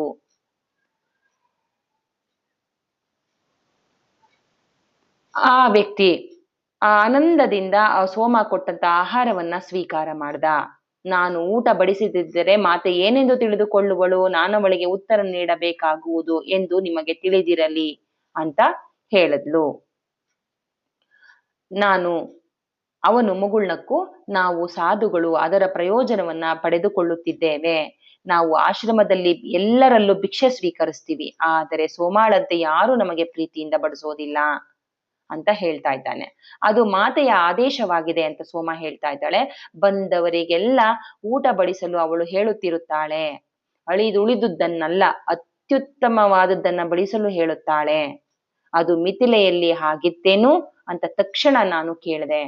ಅನಸೂಯ ಕೇಳ್ತಾ ಇದ್ದಾಳೆ. ಮಿಥಿಲಿನಲ್ಲಿ ಆಗಿತ್ತಾ ಸೋಮ ಅಂತ ಕೇಳ್ತಾ ಇದ್ದಾಳೆ. ಅವಳು ತಲೆದೂಗಿ, ಜನಕ ಬಾಬಾ ಮತ್ತು ಸುನೈನಾ ಮಾತೆ ಈ ಅಭ್ಯಾಸವನ್ನ ಆರಂಭಿಸಿದರು. ಅವರ ಮನೆ ಮತ್ತು ಅಡುಗೆ ಕೋಣೆಗಳು ಯಾವಾಗಲೂ ಸಾಧು ಸಂತರಿಗಾಗಿ ಹಾಗೂ ಯಾವುದೇ ಅಲೆದಾಡುವವರಿಗಾಗಿ ಯಾವಾಗಲೂ ತೆರೆದಿದ್ವು. ಆ ಪರಂಪರೆಯನ್ನು ಮಾತೆ ಅಯೋಧ್ಯೆಯ ರಾಮನ ರಾಜ್ಯಕ್ಕೆ ತಂದಳು. ಗತ ವೈಭವವನ್ನ ಸ್ಮರಿಸಿಕೊಳ್ಳುತ್ತಿದ್ದಾಳೇನೋ ಎನ್ನುವಂತೆ ಅವಳು ಮುಗುಳ್ನಗುತ್ತಾ ಆ ಮಿಥಿಲೆಯ ಎಲ್ಲ ಸೌಂದರ್ಯವನ್ನ, ಪ್ರೀತಿಯನ್ನ ಸ್ಮರಿಸ್ಕೊತಾ ಇದ್ಲು ಮತ್ತೆ ಸಂತೋಷ ಪಡ್ತಾ ಇದ್ಲು ಸೋಮ ಅಂತ ಹೇಳ್ತಾ ಇದ್ದಾಳೆ. ಮಿಥಿಲೆಯಲ್ಲಿ ಕೆಲವೊಮ್ಮೆ ಬಹಳಷ್ಟು ಜನರು ಬರ್ತಾ ಇದ್ರು. ಮತ್ತೆ ಮುಂದುವರಿಸ್ತಾ ಹೇಳ್ತಾ ಇದ್ದಾಳೆ ಮಿಥಿಲೆ ಬಗ್ಗೆ. ಮಿಥಿಲಿನಲ್ಲಿ ಕೆಲವೊಮ್ಮೆ ಬಹಳಷ್ಟು ಜನ ಬರ್ತಾ ಇದ್ರು. ಅಲ್ಲಿಗೆ ಅಡುಗೆ ಮಾಡುವವರಿಗೆ ಕೊನೆಗೆ ಏನು ಉಳಿತಾ ಇರ್ಲಿಲ್ಲ, ಊಟಕ್ಕೆ ಉಳಿತಾ ಇರ್ಲಿಲ್ಲ. ನಾವು ಅಡಿಗೆ ಮನೆಯಲ್ಲಿ ಏನು ಇರುವವರಿಗೆ ಎಲ್ಲನ ಬಡಿಸಿ ನಾವ್ ಏನ್ ಮಾಡ್ಬೇಕು ಅಂತ ನಮ್ಗೆ ಕೊನೆಗೊಂದೊಂದ್ಸಲ ತೋಚ್ತಾ ಇರ್ಲಿಲ್ಲ. ಆ ಸಮಯದಲ್ಲಿ ಯಾರಾದರೂ ಒಬ್ಬ ರೈತನೊಬ್ಬ ಬಂದು ನಮಗೆಲ್ಲರಿಗೂ ಆಹಾರವನ್ನ ಸರಬರಾಜು ಮಾಡ್ತಾ ಇದ್ದ. ಹೆಚ್ಚಿನದ್ದೇನಲ್ಲ, ಹೆಚ್ಚಿನದ್ದೆಲ್ಲ ಸರಿಯಾಗಿ ಸಮಯಕ್ಕೆ ಬರ್ತಾ ಇತ್ತು. ಏನ್ ಬೇಕು ಅನ್ನೋದು ಸಮಯ ಕರೆಕ್ಟ್ ಆಗಿ ಅಲ್ಲಿಗೆ ಬರ್ತಾ ಇತ್ತು. ನಮ್ಗೆ ಹಣ ಏನು ಇಲ್ಲ ಅನ್ನೋ ತರ ಆಗ್ತಿರ್ಲಿಲ್ಲ. ಅವನು ಬಂದು ಯಾರಾದ್ರೂ ಒಬ್ರು ತಂದು ಅಲ್ಲಿ ಆಹಾರ ಧಾನ್ಯವನ್ನ ಹಾಕ್ತಾ ಇದ್ರು ಅಂತ. ಇದು ನೀಡುವ ಉಡುಗೊರೆಯಿಂದ ಎಲ್ಲರೂ ಪ್ರಯೋಜನ ಪಡ್ಕೊಳ್ಳುವಂತಹ ವಿಧಾನವಾಗಿದೆ ಅಂತ ಜನಕ ಮಹಾರಾಜರು ಹೇಳ್ತಾ ಇದ್ರು. ನೋಡಿ, ಈಗ ಕೊಟ್ಟು ತೆಗೆದುಕೊಳ್ಳುವಂಥದ್ದು ಅಥವಾ ಉಡುಗೊರೆ ನೀಡುವಂಥದ್ದು ಎಲ್ಲರಿಗೂ ಪ್ರಯೋಜನವಾಗುತ್ತೆ ಅಂತ ಪ್ರೀತಿಯಿಂದ ಸ್ಮರಣೆ ಮಾಡ್ತಾ ಇದ್ರು, ನಮ್ಮೆಲ್ಲರಿಗೂ ಕಲಿಸ್ಕೊಡ್ತಾ ಇದ್ರು ಅಂತ. ಜೊತೆಗೆ ಮಾತೆ ಭೂಮಿಯ ಮೇಲೆ ಇರುವ ಕೊನೆಯ ದಿನಗಳವರೆಗೂ ಇದನ್ನ ಅಭ್ಯಾಸ ಮಾಡಿದಳು. ಅವಳು ನನಗಾಗಿ ಬರುವವರೆಗೂ ನಾನಿದನ್ನ ಮುಂದುವರಿಸಿಕೊಂಡು ಹೋಗ್ತಾ ಇದ್ದೇನೆ, ಮುಂದುವರಿಸ್ಕೊಂಡು ಹೋಗ್ತೀನಿ. ಅದೇನು ಶೀಘ್ರವಾಗಿ ಆಗ್ಲಿಕ್ಕಿಲ್ಲ ಅಂತ ಆ ದಾರಿ ಹೋಗ್ತಾ ಇದ್ರಲ್ಲ ಸಾಧುಗಳು, ಅವರು ಉತ್ತರಿಸಿದ್ರು. ಸಾಧು ತನ್ನ ಊಟವನ್ನ ಮುಗಿಸಿ ಸೋಮ ತಂದ ನೀರಿನಿಂದ ಕೈ ತೊಳೆದುಕೊಂಡು ಅದನ್ನ ಹೇಳಿದ್ರು. ಯಾವುದೇ ಸಮಯದಲ್ಲಾದರೂ ನಾನು ಸಿದ್ಧಳಿದ್ದೇನೆ. ಅವಳು ನನ್ನನ್ನು ಇನ್ನೂ ಏಕೆ ಬಿಟ್ಟಿದ್ದಾಳೆ ಎಂಬುದು ನನಗೆ ಆಗಾಗ ವಿಚಿತ್ರವೆನಿಸುತ್ತದೆ.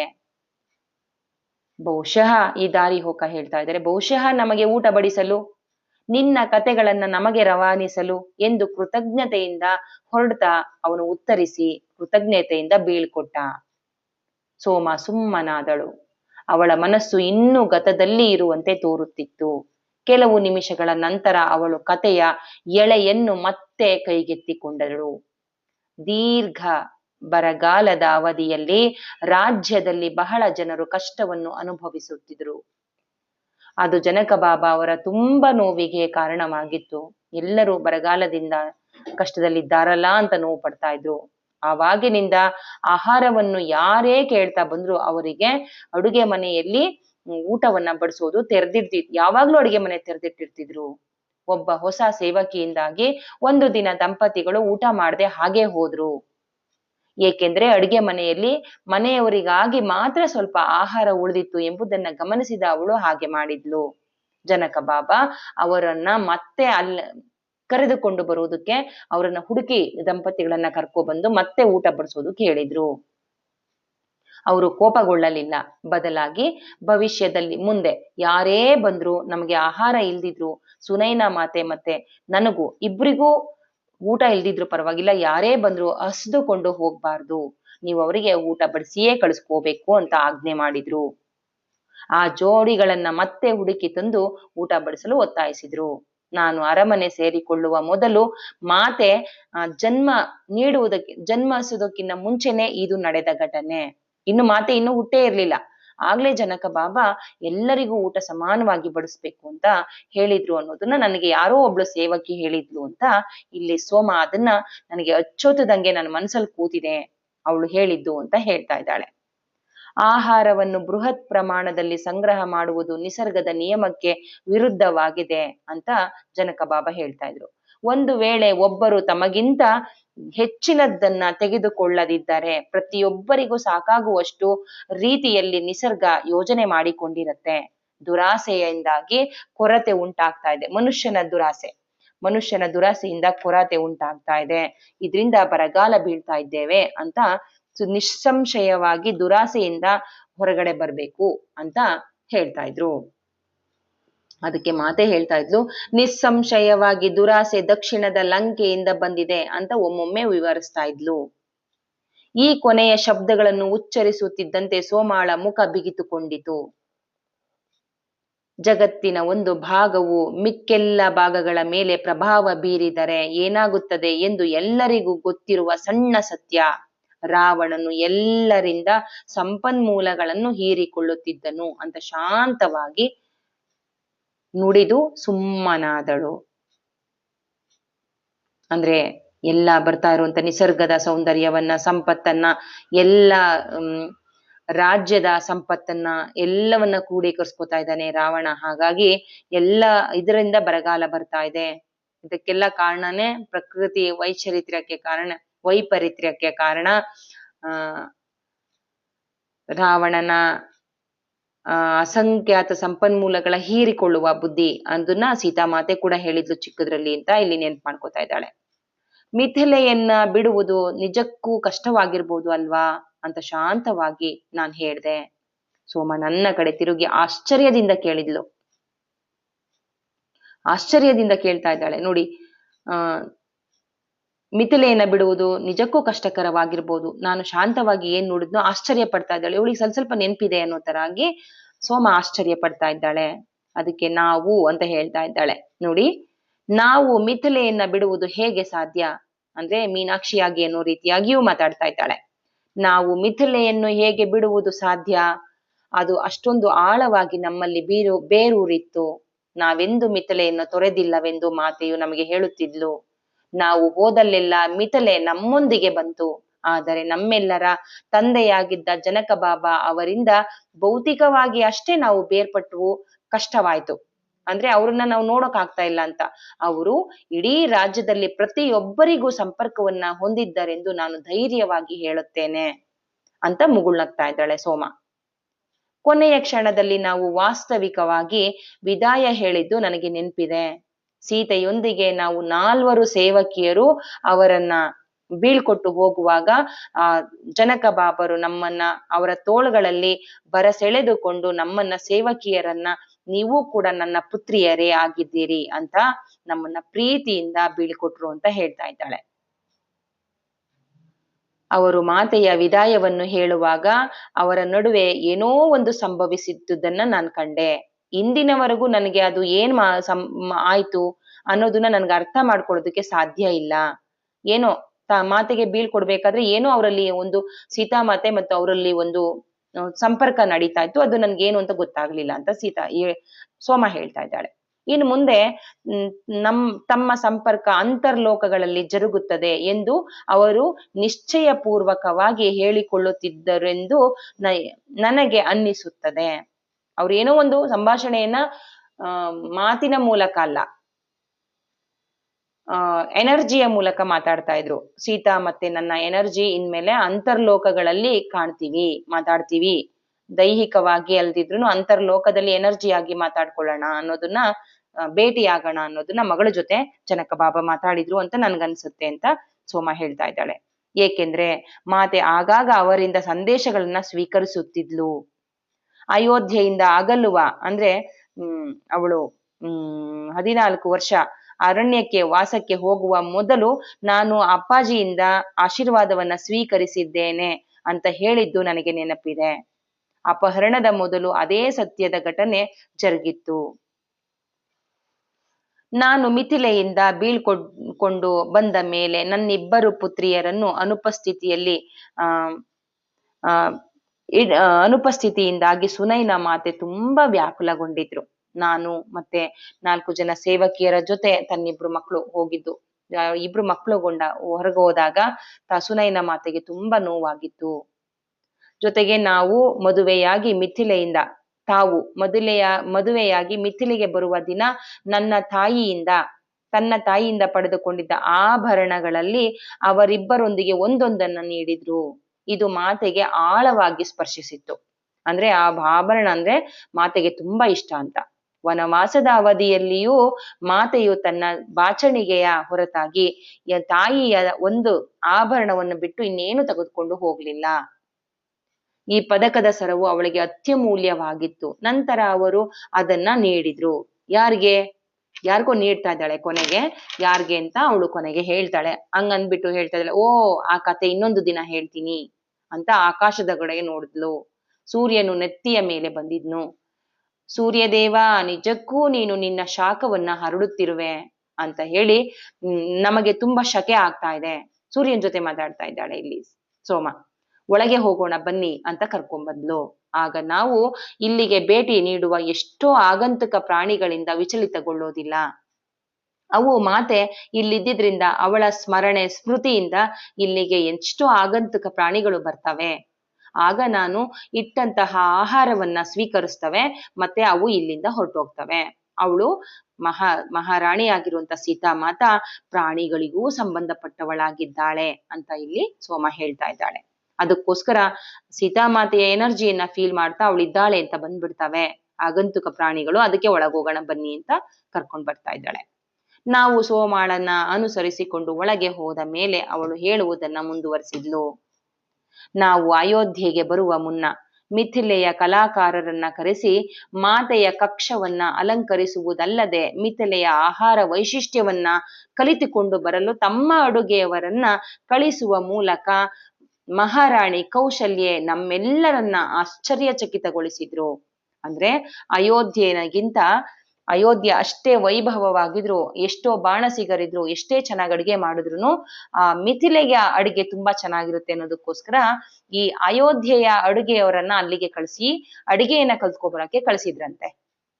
ಜೊತೆಗೆ ಸೀತಾಮಾತೆಯ ಆ ಕಕ್ಷವನ್ನ ಮಿಥಿಲೆನಲ್ಲಿ ಹೇಗಿತ್ತು, ಊದಾನಿಗಳನ್ನ ಹೇಗೆ ತಯಾರಿಸಿದ್ರು ಅದೆಲ್ಲವನ್ನ ಮಾಡಿಸಿ ಸೀತಾಮಾತೆಯ ಅರಮನೆಯನ್ನ ಸಿದ್ಧಗೊಳಿಸಿದ್ರು.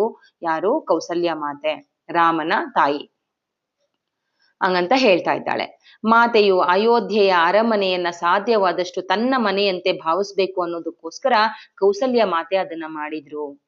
ಅದು ಮಾತೆಗೆ ತುಂಬಾ ಪ್ರಧಾನ ಅನ್ನಿಸ್ತು, ತುಂಬಾ ಖುಷಿ ಅನ್ನಿಸ್ತು.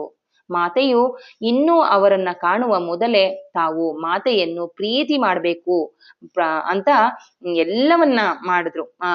ಅಂದ್ರೆ ಸೀತಾಮಾತೆ ಬರೋದಕ್ಕಿಂತ ಮುಂಚೆನೆ ನಾನು ಅವಳನ್ನ ಪ್ರೀತಿ ಮಾಡ್ಬೇಕು ಅಂತ ರಾಮನ ತಾಯಿ ಅಷ್ಟೊಂದು ಪ್ರೀತಿಸ್ತಾ ಇದ್ಲು, ಗಾಢವಾಗಿ ಸೀತಾಮಾತೆಯನ್ನ ಪ್ರೀತಿಸ್ತಾ ಇದ್ಲು ಅಂತ. ಸೋಮ ಸ್ವಲ್ಪ ತಡೆದು ಮತ್ತೆ ಮುಂದುವರಿಸಿದ್ಲು. ಮಾತೆಯು ತುಂಬಾ ಸುಂದರವಾಗಿದ್ಲು, ಆದರೆ ಅವಳೆಂದೂ ಅದಕ್ಕೆ ಹೆಚ್ಚು ಗಮನ ಕೊಡ್ತಿರ್ಲಿಲ್ಲ. ಈ ಭೌತಿಕ ಜಗತ್ತಿನಲ್ಲಿರುವುದೆಲ್ಲ ಒಂದು ದಿನ ಮಾಸಿ ಹೋಗುತ್ತದೆ ಮತ್ತು ನಶಿಸಿ ಹೋಗುತ್ತದೆ.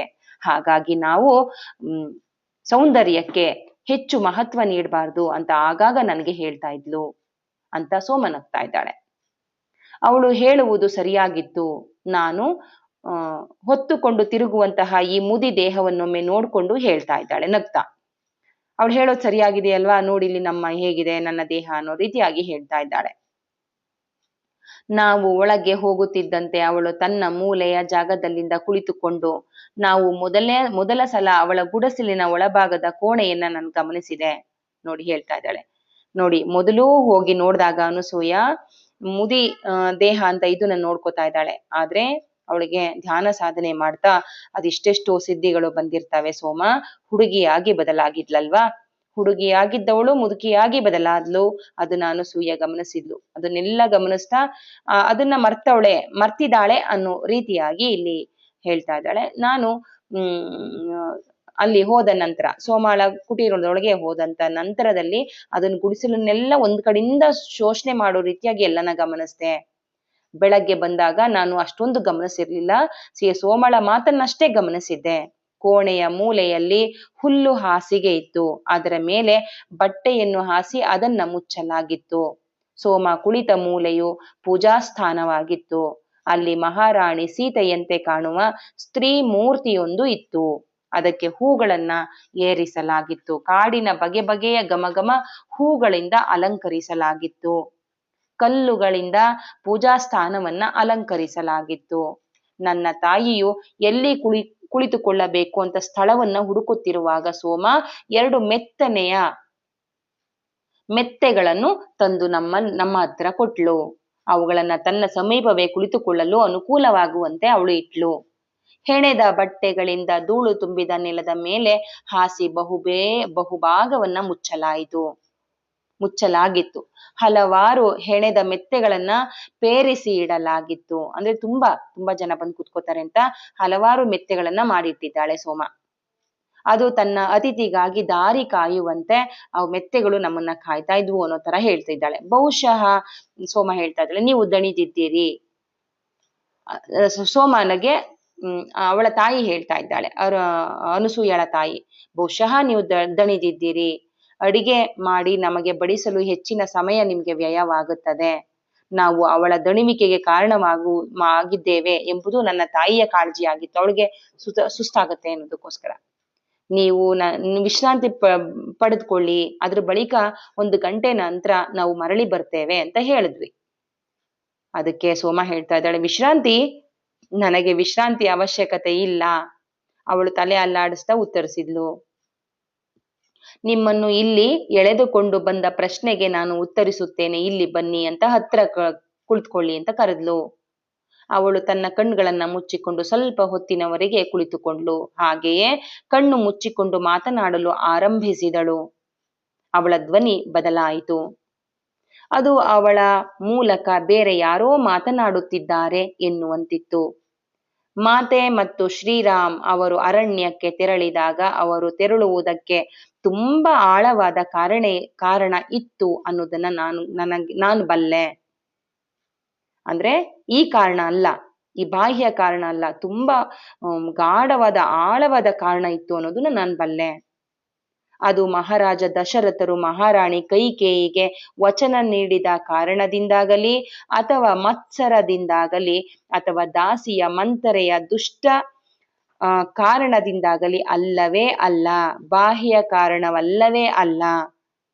ಬಾಹ್ಯ ಪರಿಸ್ಥಿತಿಗಳು ಅವರನ್ನ ವನವಾಸಕ್ಕೆ ತೆರಳುವಂತೆ ಮಾಡಿದವು. ಅದು ಆ ರೀತಿ ಆಗಿರದಿದ್ದರೆ ಬೇರೆ ರೀತಿಯ ಸಂದರ್ಭಗಳನ್ನ ಹೊಂದಾಣಿಕೆ ಮಾಡಿಕೊಳ್ಳುತ್ತಿತ್ತು. ಇದೇ ಆ ವಿಷಯಕ್ಕೆ ನಾವು ನಂತರ ಬರೋಣ, ಇದ್ರ ಬಗ್ಗೆ ಮಾತಾಡೋದು ಬೇಡ. ಈ ಸನ್ನಿವೇಶಗಳ ಪರಿಮಿತಿಗಳು ಅವರಿಗೆ ಅಯೋಧ್ಯೆಯ ನಿರ್ಬಂಧಗಳನ್ನ ಬಿಟ್ಟು, ಅಂದ್ರೆ ಅಯೋಧ್ಯೆಯಲ್ಲಿ ನಾವು ಹೇಗಿರ್ಬೇಕು ಅನ್ನೋದನ್ನ ಬಿಟ್ಟು, ತಮ್ಮ ಕಾರಣದ ಜನ್ಮ ಅಂದ್ರೆ ಏನಕ್ಕೋಸ್ಕರ ಜನ್ಮ ಕಾರಣವನ್ನ ನಾವು ತಗೊಂಡು ಬಂದಿದೀವಿ ಅಂತ ಆಳವಾದ ಉದ್ದೇಶ ಏನಿತ್ತು ಅದರ ಉದ್ದೇಶವನ್ನ ಈಡೇರಿಸುವಂತೆ ಆ ಸನ್ನಿವೇಶಗಳು ನಿರ್ಮಾಣವಾದವು ಅಷ್ಟೇ.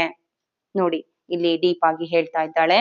ಶ್ರೀರಾಮರು ಸೀತಾಮಾತೆಯರ ಜನ್ಮವೇನಿತ್ತು, ಜನ್ಮ ಏನಕ್ಕೆ ಹೋಗಿ ಬಂದ್ವಿ, ಆ ಉದ್ದೇಶ ಏನು, ಅದನ್ನ ಈಡೇರಿಸೋದಕ್ಕೋಸ್ಕರ ಈ ಬಾಹ್ಯ ಆ ತೊಂದರೆಗಳು ಮಂಥರೆಯ ಮೂಲಕ, ದಶರಥ ಮಹಾರಾಜರ ಕೈಕೇಯಿ ಮೂಲಕ ಮತ್ತೆ ಮಂಥರೆಯ ಮೂಲಕ ಎದುರಾದವು ಅಷ್ಟೇ.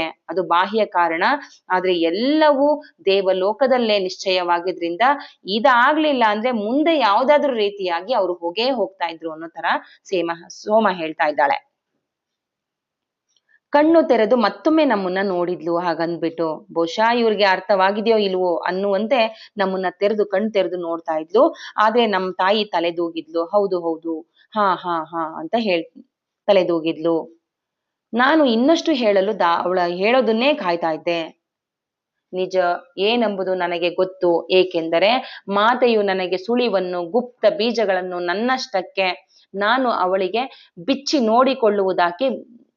ನೋಡಿಕೊಳ್ಳುವುದಕ್ಕೆ ಬಿಟ್ಟು ಹೋಗಿದ್ದಳು. ಅವಳು ಹೇಳಲಿಲ್ಲ, ಸೀತಾಮಾತೆ ನಾನು ಏನಕ್ಕೋಸ್ಕರ ಇಲ್ಲಿ ಜನ್ಮ ತಾಳಿದ್ದೇನೆ ಅನ್ನೋದನ್ನ ಹೇಳಲಿಲ್ಲ. ಬದಲಾಗಿ ಗುಪ್ತ ಬೀಜಗಳನ್ನ ನನ್ನಷ್ಟಕ್ಕೆ ನಾನೇ ಬಿಚ್ಚಿ ನೋಡ್ಕೊಳ್ಳುವಂತೆ ನನಗೆ ಬಿಟ್ಟು ಹೋದ್ಲು. ಧ್ಯಾನದ ಮೂಲಕ ಕಂಡಿಡ್ಕೋಬೇಕು ಅನ್ನೋದಕ್ಕೋಸ್ಕರ ನೀನ್ ಎಲ್ಲನೂ ಕಂಡಿಡ್ಕೋತೀಯ ಅಂತ ಸೋಮನಿಗೆ ಬಿಟ್ಟು ಹೋಗಿದ್ಲು.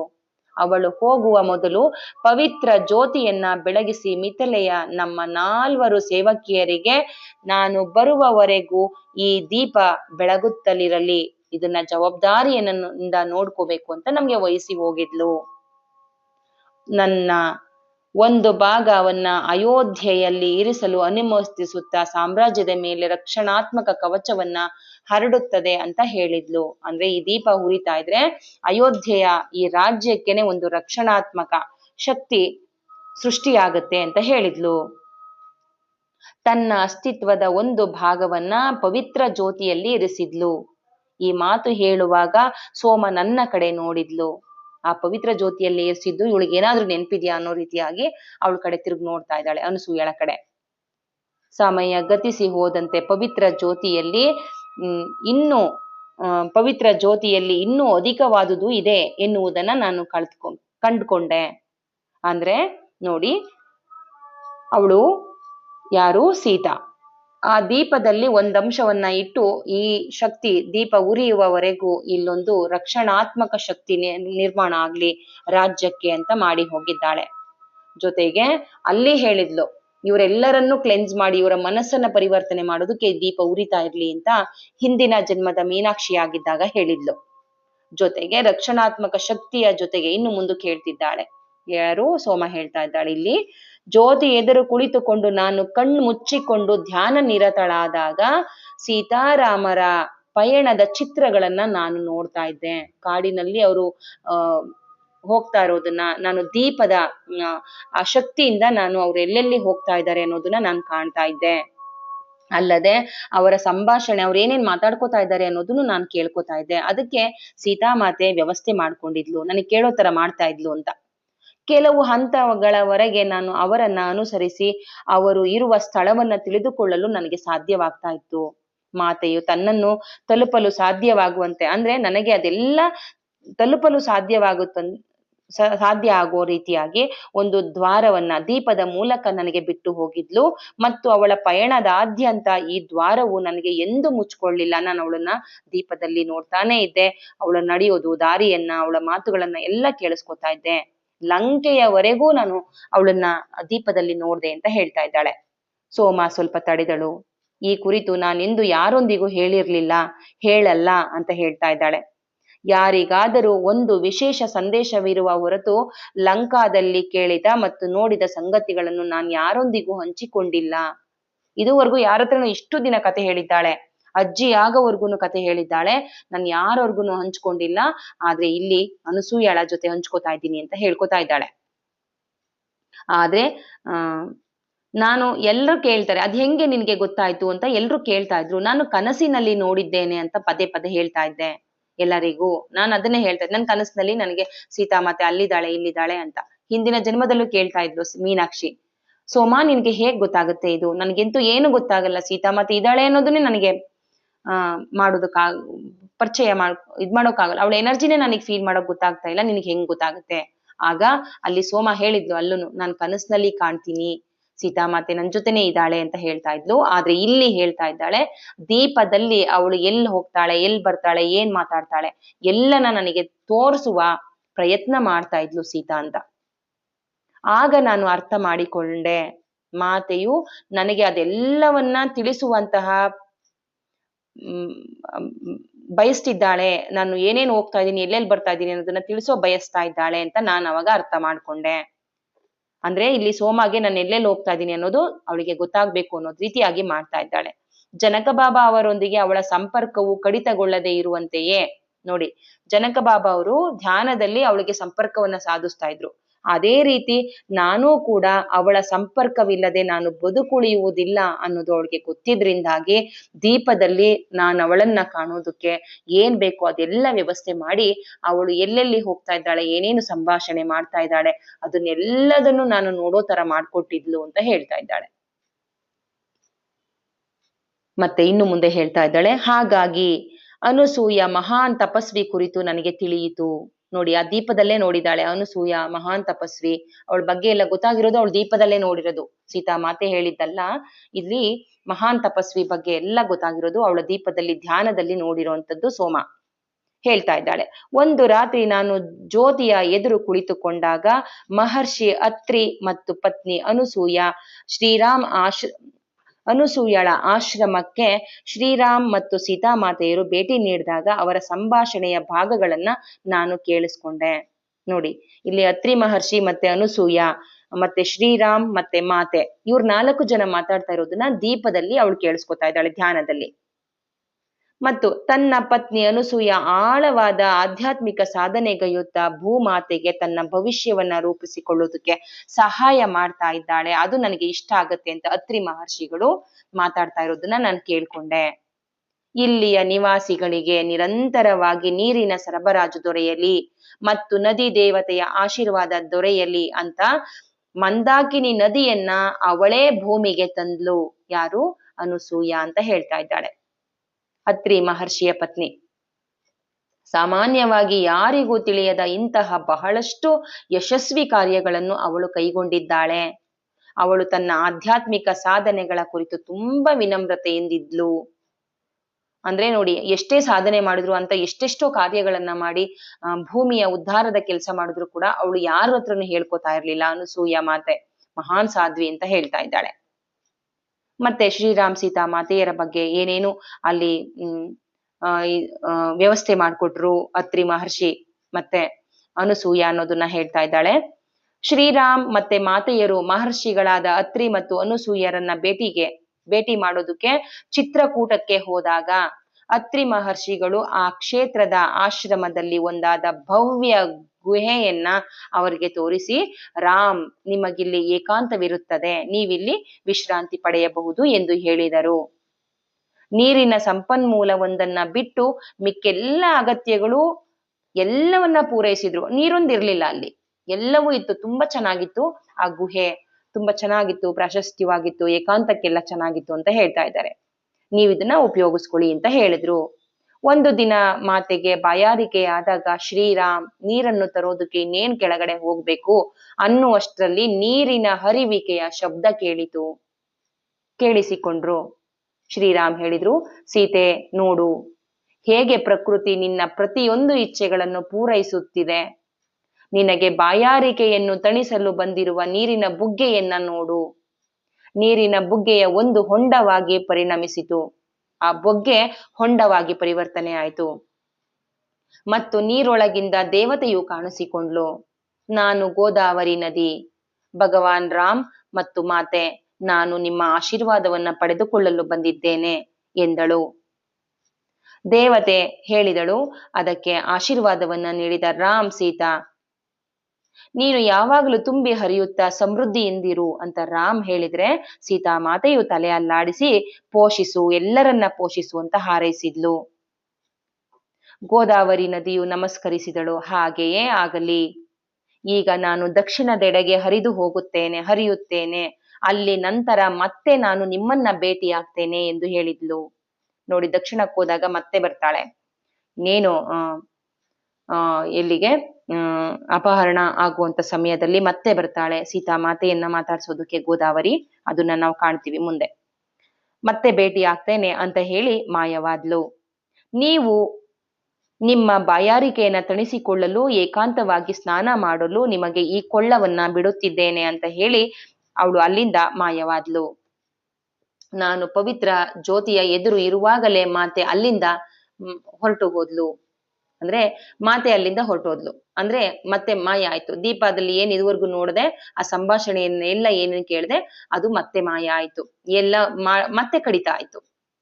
ನಂತರ ತಮ್ಮ ವನವಾಸದ ಆಳವಾದ ಉದ್ದೇಶವನ್ನ ನಾನು ಅರಿತುಕೊಳ್ಳಬೇಕೆಂದು ಬಯಸಿದ್ದಾಳೆ ಎಂಬುದನ್ನ ನಾನು ಅರ್ಥ ಮಾಡಿಕೊಂಡೆ. ನೋಡಿ, ನಾನು ಏನಕ್ಕೋಸ್ಕರ ಇಲ್ಲಿ ಹುಟ್ಟಿದ್ದೇನೆ ಅನ್ನೋದನ್ನ ಸೋಮ ಅರ್ಥ ಮಾಡ್ಕೊಳ್ಳಿ ಅನ್ನೋದಕ್ಕೋಸ್ಕರ ದೀಪದಲ್ಲಿ ಎಲ್ಲವನ್ನ ತೋರಿಸ್ತಾ ಇದ್ದಾಳೆ ಅನ್ನೋದನ್ನ ನಾನಾಗ ಅರ್ಥ ಮಾಡ್ಕೊಂಡೆ. ನನ್ನ ಬಾಲ್ಯದ ಕಾಲದಲ್ಲಿ ದೇವತೆಗಳು ನೀಡಿರುವ ಬೋಧನೆಗಳನ್ನ ರಕ್ಷಿಸಲು ಋಷಿಗಳು ತನ್ನ ಬಾಲ್ಯದಲ್ಲಿ ತನ್ನ ಬಾಲ್ಯದಲ್ಲಿ ದೇವತೆಗಳು ಏನು ನೀಡಿರುವ ಬೋಧನೆ ಏನ್ ಕೊಟ್ಟಿದ್ರೋ ಅದನ್ನೆಲ್ಲ ಋಷಿ ಮುನಿಗಳು ಮುಂದಿನ ಯುಗಕ್ಕೆ ತಲುಪೋದಕ್ಕೆ, ಧಾರ್ಮಿಕ ಶಿಕ್ಷಣಕ್ಕೆ ಅಡಿಪಾಯ ಹಾಕೋದಕ್ಕೆ ಏನೇನ್ ಬೇಕು ಅದೆಲ್ಲವನ್ನ ಅವಳು ಹೇಳಿದ್ಲು. ಅಂದ್ರೆ ಯಾರು ಶಿಕ್ಷಣದ ಅಡಿಪಾಯಕ್ಕೆ ಸೀತಾಮಾತೆಗೆ ಹೇಳಿದ್ರು ಅಂತ ಯಾರು ಋಷಿ ಮುನಿಗಳು. ಗುರು ವಿಶ್ವಾಮಿತ್ರರ ಆಶ್ರಮದಲ್ಲಿ ಇರುವಾಗಲೇ ಈ ಪ್ರತಿಷ್ಠಾನ ರಕ್ಷಣೆ ತನಗೆ ಕರೆ ನೀಡಲಾಗುತ್ತದೆ ಅಂತ ಶ್ರೀರಾಮ ಅವ್ರಿಗೆ ತಿಳಿದಿತ್ತು. ನೋಡಿ, ಮುಂದಿನ ಜನ್ಮಕ್ಕೆ ಈ ಋಷಿ ಮುನಿಗಳ ಅಧ್ಯಯನ ಏನಿದೆ ಅದು ಮುಂದಿನ ಜನ್ಮಕ್ಕೆ, ಮುಂದಿನ ಯುಗಕ್ಕೆ ಬರ್ಬೇಕು ಅನ್ನೋದಕ್ಕೋಸ್ಕರ ಶ್ರೀರಾಮರವ್ರನ್ನ ಕರೆದು ಯಾರು ವಿಶ್ವಾಮಿತ್ರರು ಎಲ್ಲವನ್ನ ಶ್ರೀರಾಮರಿಗೆ ಕಲಿಸ್ಕೊಟ್ಟಿದ್ರು ಅನ್ನೋದನ್ನ ಇಲ್ಲಿ ಹೇಳ್ತಾ ಇದ್ದಾರೆ. ಈ ಮಹತ್ ಕಾರ್ಯವನ್ನ ಯಶಸ್ವಿಯಾಗಿ ಸಂಪೂರ್ಣಗೊಳಿಸಲು ಮಾತೆಯು ಸಹಾಯಕ ಆಗುತ್ತಾಳೆ ಅನ್ನೋದು ಶ್ರೀರಾಮ್ ಮೊಟ್ಟ ಮೊದಲ ಸಲ ಮಾತೆಯನ್ನ ನೋಡಿದಾಗ ಗುರುತಿಸಿದ್ರು. ನೋಡಿ, ನಾನು ಏನೇನು ಕಾರ್ಯಗಳನ್ನ ಮಾಡ್ತಾ ಇದ್ದೀನಿ ಅದಕ್ಕೆಲ್ಲ ಸೀತಾಮಾತೆ ಈ ಕಾರ್ಯಕ್ಕೆಲ್ಲ ನನಗೆ ಸಹಾಯ ಮಾಡ್ತಾಳೆ ಅನ್ನೋದನ್ನ ಗುರುತಿಸ್ಕೊಂಡ್ರು. ಮುಂಬರುವ ಕಾರ್ಪಣ್ಯಗಳಲ್ಲಿ ಸಹಿಸೋದಕ್ಕೆ ಇವಳೊಬ್ಳೆ ಸಮರ್ಥಳು ಅನ್ನೋದನ್ನ ಮಾಡ್ಕೊಂಡ್ರು. ಅವ್ರಿಗೆ ಗೊತ್ತಿರೋದ್ರಿಂದ ಅವರು ಈ ವಿಜಯವು ಸರ್ವಾಧಿಕಾರ ಮಹತ್ವ ಉಳ್ಳದ್ದಾಗಿದೆ. ಅಂದ್ರೆ ಏನಿದೆ ಸರ್ವಾಧಿಕ ಮಹತ್ವ ಉಳ್ಳದ್ದಾಗಿದೆ. ಆದರೆ ಅರಣ್ಯದ ಆಶ್ರಮಗಳಿಗೆ ಭೇಟಿ ನೀಡುತ್ತಾ ಪ್ರಯಾಣಿಸಿದಾಗ ರಾಕ್ಷಸರು ದೊಡ್ಡ ದೊಡ್ಡ ಅಡಚಣೆಗಳನ್ನ ನಿರ್ಮಿಸುತ್ತಿದ್ದಾರೆ ಎಂಬುದು ಅವರಿಗೆ ತಿಳಿದು ಬಂದಿತ್ತು. ಅವರಿಗೆ ಪಳಗಿದ ಸ್ವಾಭಾವಿಕ ಪ್ರವೃತ್ತಿಗಳಿದ್ದುದಲ್ಲದೆ ಅವರು ನರಮಾಂಸಕ ಭಕ್ಷಕರು ಆಗಿದ್ರು. ನಿಶಾಚಾರಿಗಳಾದ ಅವರು ಸಾಮಾನ್ಯವಾಗಿ ರಾತ್ರಿಯ ಸಮಯದಲ್ಲಿ ದಾಳಿ ಮಾಡಿ ಆಶ್ರಮವನ್ನ ಧ್ವಂಸಗೊಳಿಸ್ತಿದ್ರು. ಅವರ ಉದ್ದೇಶಗಳನ್ನ ತಿಳಿದುಕೊಳ್ಳಲು ಆಳವಾದ ಅರಣ್ಯವನ್ನ ನಾವು ಪ್ರವೇಶ ಮಾಡಿಸಬೇಕಾಗುತ್ತದೆ ಎಂಬುದನ್ನ ಅರಿತುಕೊಂಡಿದ್ದ ಶ್ರೀರಾಮ್ ಅರಣ್ಯದ ಆಹಾರ ಮತ್ತು ಔಷಧಗಳ ಕುರಿತು ಮಾತೆಗೆ ಇದ್ದಂತಹ ಜ್ಞಾನವು ಈ ಮೂವರನ್ನು ಅರಣ್ಯವಾಸದಲ್ಲಿ ಅಗ್ನಿ ಪರೀಕ್ಷೆಯಿಂದ ಬದುಕುಳಿಸಲು ಸಮರ್ಥರನ್ನಾಗಿಸಿತು. ತನ್ನ ಮಾತಿನ ಸಮಯದಲ್ಲಿ ಸೋಮಳ ಕಣ್ಣುಗಳು ಮತ್ತೆ ಮುಚ್ಚಿಕೊಂಡವು. ಮಾತಾಡ್ತಾ ಮತ್ತೆ ಸೋಮ ಕಣ್ಣು ಮುಚ್ಕೊಂಡಿದ್ದಾಳೆ. ಈಗ ಅವಳ ಕಣ್ಣು ತೆರೆಯೋದು ನಮಗೆ ಏನೋ ಅರ್ಥವಾಗುತ್ತಿದೆಯೋ ಇಲ್ಲವೋ ಅಂತ ಮತ್ತೊಮ್ಮೆ ಕಣ್ಣು ಮುಚ್ಕೊಂಡಿದ್ ಕಣ್ಣನ್ನ ತೆಗೆದು ನೋಡ್ತಾ ಇದ್ಲು. ನನ್ನ ತಾಯಿ ತಲೆದೂಗಿದ್ರು, ನಾನು ಸುಮ್ನಿದ್ದೆ. ನನ್ಗೇನು ಅಲ್ಪ ಸ್ವಲ್ಪ ಅರ್ಥ ಆಗ್ತಿತ್ತು. ಅದನ್ನ ನಾನು ಗ್ರಹಿಸ್ತಾ ಇದ್ದೆ ಅಷ್ಟೇ. ಆದ್ರೆ ನನಗೆ ತುಂಬಾ ಚೆನ್ನಾಗಿ ಏನು ಅರ್ಥ ಆಗ್ತಾ ಇರ್ಲಿಲ್ಲ. ನನ್ನ ತಾಯಿ ಹ್ಞೂ ಅಂತ ಕೇಳ್ಕೊತಾ ಇದ್ಲು. ಅಲ್ಲದೆ ನಾನು ಬಾಲ್ಯ ಕಾಲದಿಂದಲೂ ಕೇಳಿದಂತಹ ಸಂಗತಿಗಳಿಗೆ ತದ್ವಿರುದ್ಧವಾಗಿತ್ತಿದು. ಅಪಹರಣ ಸುಳ್ಳು ಅಂತ ಇದೆಲ್ಲ ತದ್ವಿರುದ್ಧವಾಗಿರೋದ್ರಿಂದ ನನ್ಗದನ್ನ ಕೇಳೋದಕ್ಕೆ ತುಂಬಾ ಖುಷಿ ಆಗ್ತಾ ಇತ್ತು. ನಾನು ಮತ್ಸರ ಮತ್ತು ಪಿತೃವಾಕ್ಯ ಪಾಲನೆಯ ತುಂಬಾ ಸರಳವಾದ ಕಥೆಗಳನ್ನ ನಾನು ರಾಮ ಸೀತಾರ ಬಗ್ಗೆ ಕೇಳಿದ್ದೆ. ಯಾವುದೇ ಆಳವಾದ ಸಂಕೀರ್ಣತೆಗಳು ನನಗೆ ಅರ್ಥವಾಗ್ಲಿಲ್ಲ. ಆದರೆ ಇದು ಸೋಮ ಕಥೆಯ ವರ್ಣನೆ ನನಗೆ ತಡೆಯಲಿಲ್ಲ. ಅಂದ್ರೆ ಇದು ಏನ್ ಹೇಳ್ತಾ ಇರೋದು, ವರ್ಣೆ ಏನ್ ಹೇಳ್ತಾ ಇದ್ಲು ಅದು ನನಗೆ ತಡೆ ಅನ್ನಿಸ್ಲಿಲ್ಲ. ಮಾತೆ ಬಗ್ಗೆ ಹೇಳ್ತಾ ಇರೋದಿಲ್ಲ, ನಿಜ ಅನ್ನಿಸ್ತಾ ಇತ್ತು. ಆರ್ಯ ನಾಗರಿಕತೆಯ ಹರಡುವಿಕೆಯು ಆಗಲೇ ನಿರ್ಧಾರವಾಗಿತ್ತು. ಆದರೂ ಮಾರ್ಗದರ್ಶನ ಪ್ರಶಸ್ತಗೊಳಿಸುವುದು ಯಾರು? ಅದು ಕೇವಲ ನರಭಕ್ಷಕರ ರಾಕ್ಷಸರನ್ನ ಅರಣ್ಯದಿಂದ ನಿರ್ಮೂಲನೆಗೊಳಿಸುವುದಷ್ಟೇ ಆಗಿರದೆ ಅರಣ್ಯದಲ್ಲಿರುವ ಆದಿವಾಸಿಗಳ ಭೂಮಿಯನ್ನ ಆದಿವಾಸಿಗಳಿಗೆ ಉಳುವುದನ್ನ ಕಲಿಸೋದಕ್ಕೆ ಅಗತ್ಯವಾಗಿ ರಾಮ ಸೀತರು ಮಾಡಿದ್ರು. ಮುಂಬರುವ ಅರಣ್ಯದಲ್ಲಿ ಆಹಾರದ ಕೊರತೆ ಉಂಟಾಗುತ್ತೆ ಅಂತ ಗೊತ್ತಿದ್ರಿಂದ ಆ ಅರಣ್ಯದ ಆದಿವಾಸಿಗಳು ಬದುಕುಳಿಯೋದಕ್ಕೆ ಕೃಷಿ ಅಗತ್ಯವಾದದ್ದನ್ನೆಲ್ಲವನ್ನ ಕಲಿಸಿದ್ರು ಅರಣ್ಯವಾಸಿಗಳಿಗೆ. ಜೊತೆಗೆ ನರ ಮಾಂಸವನ್ನ ಬಿಟ್ಟು ಸಸ್ಯಜನ್ಯ ಆಹಾರವನ್ನ ಸೇವಿಸ್ಬೇಕು ಅನ್ನೋದನ್ನ ಹೇಳಿದ್ರು. ಅವರಿಗೆ ಜ್ಞಾನದ ಬೀಜವನ್ನ ಬಿತ್ತಿ ವೈವಿಧ್ಯಮಯ ಆಹಾರದ ಕುರಿತು ಪಾಠವನ್ನ ಕಲಿಸಿದಳು. ಯಾರು? ಸೀತಾ. ನಿಸರ್ಗದ ಸಂಕೇತಗಳನ್ನ, ಗಾಳಿಯ ದಿಕ್ಕುಗಳನ್ನ, ಹಕ್ಕಿಗಳು ಹಾರಾಡುವ ಸಮಯವನ್ನ ಮತ್ತು ಇನ್ನು ಎಷ್ಟೋ ಸಂಗತಿಗಳನ್ನ ತಿಳಿದುಕೊಳ್ಳಲು ಅವಳು ಅವರೆಲ್ಲರಿಗೂ ಕಲಿಸಿದ್ಲು. ಮತ್ತೆ ಶ್ರೀರಾಮರು ಆಡಳಿತ ಹೇಗೆ ಮಾಡ್ಬೇಕು, ಜೊತೆಗೆ ಭೂಮಿಯನ್ನ ಹೇಗೆ ಉಳ್ಬೇಕು ಎಲ್ಲವನ್ನ ಅವ್ರಿಗೆ ಕಲಿಸ್ಕೊಟ್ರು. ಮತ್ತೆ ನೆಕ್ಸ್ಟ್ ಹೇಳ್ತಾ ಇದ್ದಾಳೆ, ಶ್ರೀರಾಮ ಅವರು ಆ ಜನಾಂಗಗಳಿಗೆ ಕೆಲವೊಂದು ಪ್ರಾಥಮಿಕ ಆಡಳಿತವನ್ನ ತರಲು ಪ್ರಯತ್ನಿಸುತ್ತಿರುವಾಗ ಮಾತೆಯು ಅವರಿಗೆ ವಸುಂಧರ ಮಾತೆಯ ಮತ್ತು ಹೇಗೆ ಅವಳಿಗೆ ಅಂದ್ರೆ ಭೂಮಾತೆಗೆ ನಾವೆಷ್ಟು ಕೃತಜ್ಞತೆಯನ್ನ ಅರ್ಪಿಸ್ಬೇಕು ಅನ್ನೋದನ್ನ ಕಲಿಸ್ಕೊಟ್ಲು. ಅವಳು ಮಿಥಿಲೆಯಲ್ಲಿ ಪಡೆದುಕೊಂಡಿದ್ದ ಜ್ಞಾನವನ್ನು ಅವರಿಗೆ ನೀಡಿದ್ಲು. ಪ್ರತಿಯೊಂದು ಕಾಳಗದ ನಂತರ ಪ್ರತಿ ಜನಾಂಗವು ತಮ್ಮ ತಂದೆ ಅಥವಾ ಗಂಡನನ್ನ ಕಳೆದುಕೊಂಡಿರ್ತಿದ್ದಾಗ ಮಾತೆಯು ಅವರಿಗೆ ಅವಳು ಏನು ಆಹಾರ ತಯಾರಿಸುತ್ತಿದ್ಲೋ ಆ ಎಲ್ಲ ಭೋಜನವನ್ನ ಸಿದ್ಧ ಮಾಡಿ ಅವ್ರಿಗೆ ಗುಣಮುಖರಾಗೋದಕ್ಕೆ ಔಷಧಿಯನ್ನು ಕೂಡ ಕೊಡ್ತಾ ಇದ್ಲು. ಭೋಜನವನ್ನ ರೆಡಿ ಮಾಡಿ ಅವ್ರಿಗೆ ಊಟಕ್ಕೆ ಬಡಿಸ್ತಾ ಇದ್ಲು ಅಂತ ಹೇಳ್ತಾ ಇದ್ದಾಳೆ. ಈ ರೀತಿಯಾಗಿ ಎಷ್ಟೋ ಜನಾಂಗಗಳು ಆ ಮಾರ್ಗದಿಂದ, ಏನು ದುಷ್ಟ ಮಾರ್ಗದಿಂದ ಅಂದ್ರೆ ಏನು ನರಭಕ್ಷಕರಾಗಿದ್ರೋ ಆ ಮಾರ್ಗದಿಂದ ರೂಪಾಂತರಗೊಂಡ್ರು. ಮತ್ತೆ ಇದು ಸಂಭವಿಸುತ್ತಿರುವುದನ್ನ ನಾವು ನೋಡಿದ್ದೇನೆ.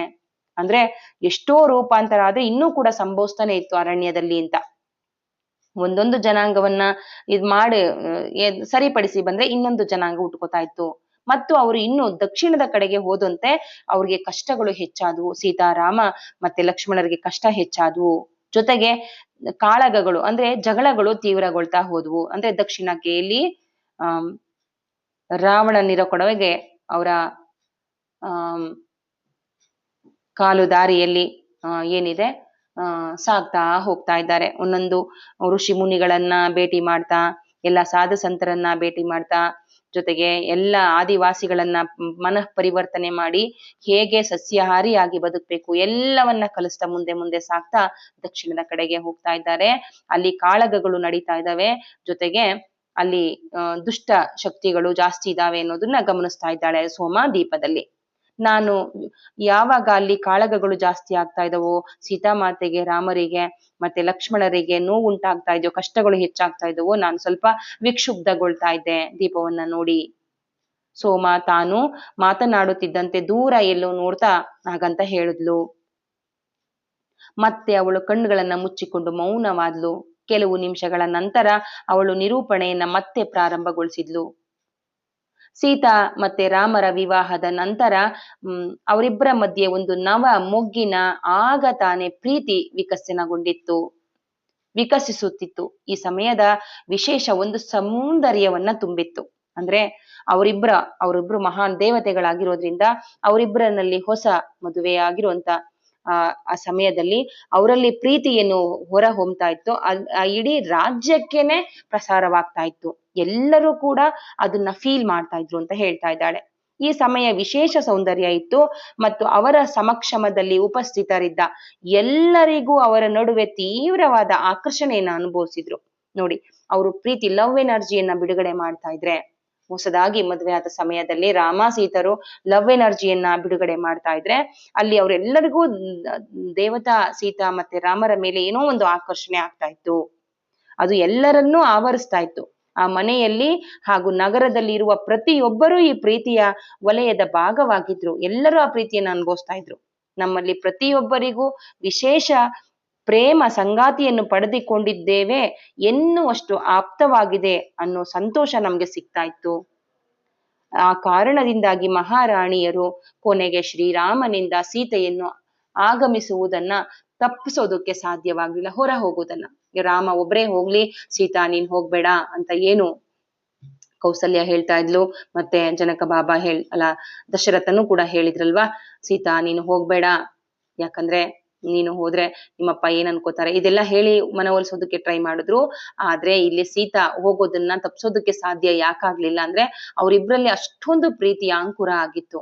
ಬಿಟ್ಟು ಹೋಗೋದಕ್ಕೆ ಸಾಧ್ಯನೇ ಇರ್ಲಿಲ್ಲ, ಒಬ್ರನ್ನೊಬ್ರು ಅಷ್ಟು ಪ್ರೀತಿಸ್ತಾ ಇದ್ರು ಅಂತ. ಹಾಗಾಗಿ ಮಹಾರಾಣಿಯರಿಬ್ರು ಒಪ್ಕೊಂಡ್ರು. ಕೈಕೇಯಿ ಬಿಟ್ಟು ಇನ್ನಿಬ್ರು ರಾಣಿಯರು ಕೂಡ ಒಪ್ಕೊಂಡು ಅವರನ್ನ ಹೋಗೋದಕ್ಕೆ ಅನುಮತಿಸಿದ್ರು. ಅವರಿಗೆ ಮಾತೆಯ ನೈಜ ಉದ್ದೇಶ, ಅವಳ ಸಾಮರ್ಥ್ಯದ ವ್ಯಾಪ್ತಿ ತಿಳಿದಿರ್ಲಿಲ್ಲ. ಆದ್ರೆ ಇವ್ರು ಏನ್ ಅನ್ಕೋತಾ ಇದ್ದಾರೆ, ಶ್ರೀರಾಮನ ಜೊತೆ ಅವಳು ಹೋಗ್ತಾ ಇದ್ದಾಳೆ, ಪ್ರೀತಿ ಇದೆ ಅಂತ ಅಷ್ಟೇ ತಿಳ್ಕೊತಾ ಇದ್ದಾರೆ. ಆದ್ರೆ ನೈಜವಾದ ಉದ್ದೇಶ, ಏನಕ್ಕೋಸ್ಕರ ಮಹಾರಾಣಿ ಸೀತಾಮಾತೆ ಹೋಗ್ತಾ ಇದ್ದಾಳೆ ಅನ್ನೋದಾಗ್ಲಿ, ಅವಳ ಸಾಮರ್ಥ್ಯ ಎಷ್ಟಿದೆ, ಅವಳ ಶಕ್ತಿ ಎಷ್ಟಿದೆ ಅನ್ನೋದು ಅವ್ರಿಗೆ ಗೊತ್ತಾಗ್ಲೇ ಇಲ್ಲ. ಆದರೆ ಶ್ರೀರಾಮ ಮತ್ತು ಮಾತೆಯರು ಹೇಗೆ ಪರಸ್ಪರ ಪರಿಪೂರ್ಣವಾಗಿ ಇದ್ದಾರೆ ಎಂಬುದನ್ನ ಅವರು ಮಾತ್ರ ನೋಡಿದ್ರು. ಅವಳ ಶಕ್ತಿ ಬಗ್ಗೆ ಅವ್ರಿಗೆ ಗೊತ್ತಾಗ್ಲಿಲ್ಲ. ಅವರು ಅರಣ್ಯಗಳ ಮೂಲಕ, ಆದರೆ ಶ್ರೀರಾಮ್ ಮಾತೆಯರು ಹೇಗೆ ಪರಸ್ಪರ ಪರಿಪೂರ್ಣವಾಗಿ ಇದ್ದಾರೆ ಎಂಬುದನ್ನ ಅವರು ನೋಡಿದ್ರು. ಅಂದ್ರೆ ಪ್ರೀತಿ ವಿಶ್ವಾಸ ಇದ್ದಾರೆ ಅನ್ನೋದನ್ನ ಮಾತ್ರ ಅವರು ನೋಡ್ತಾ ಇದ್ದಾರೆ ಅಂತ. ಅವರು ಅರಣ್ಯಗಳ ಮೂಲಕ ಪ್ರಯಾಣಿಸುತ್ತಿದ್ದಂತೆ ಅವರ ಪ್ರೀತಿ ಮತ್ತಷ್ಟು ಆಳವಾಯ್ತಾ ಹೋಯ್ತು.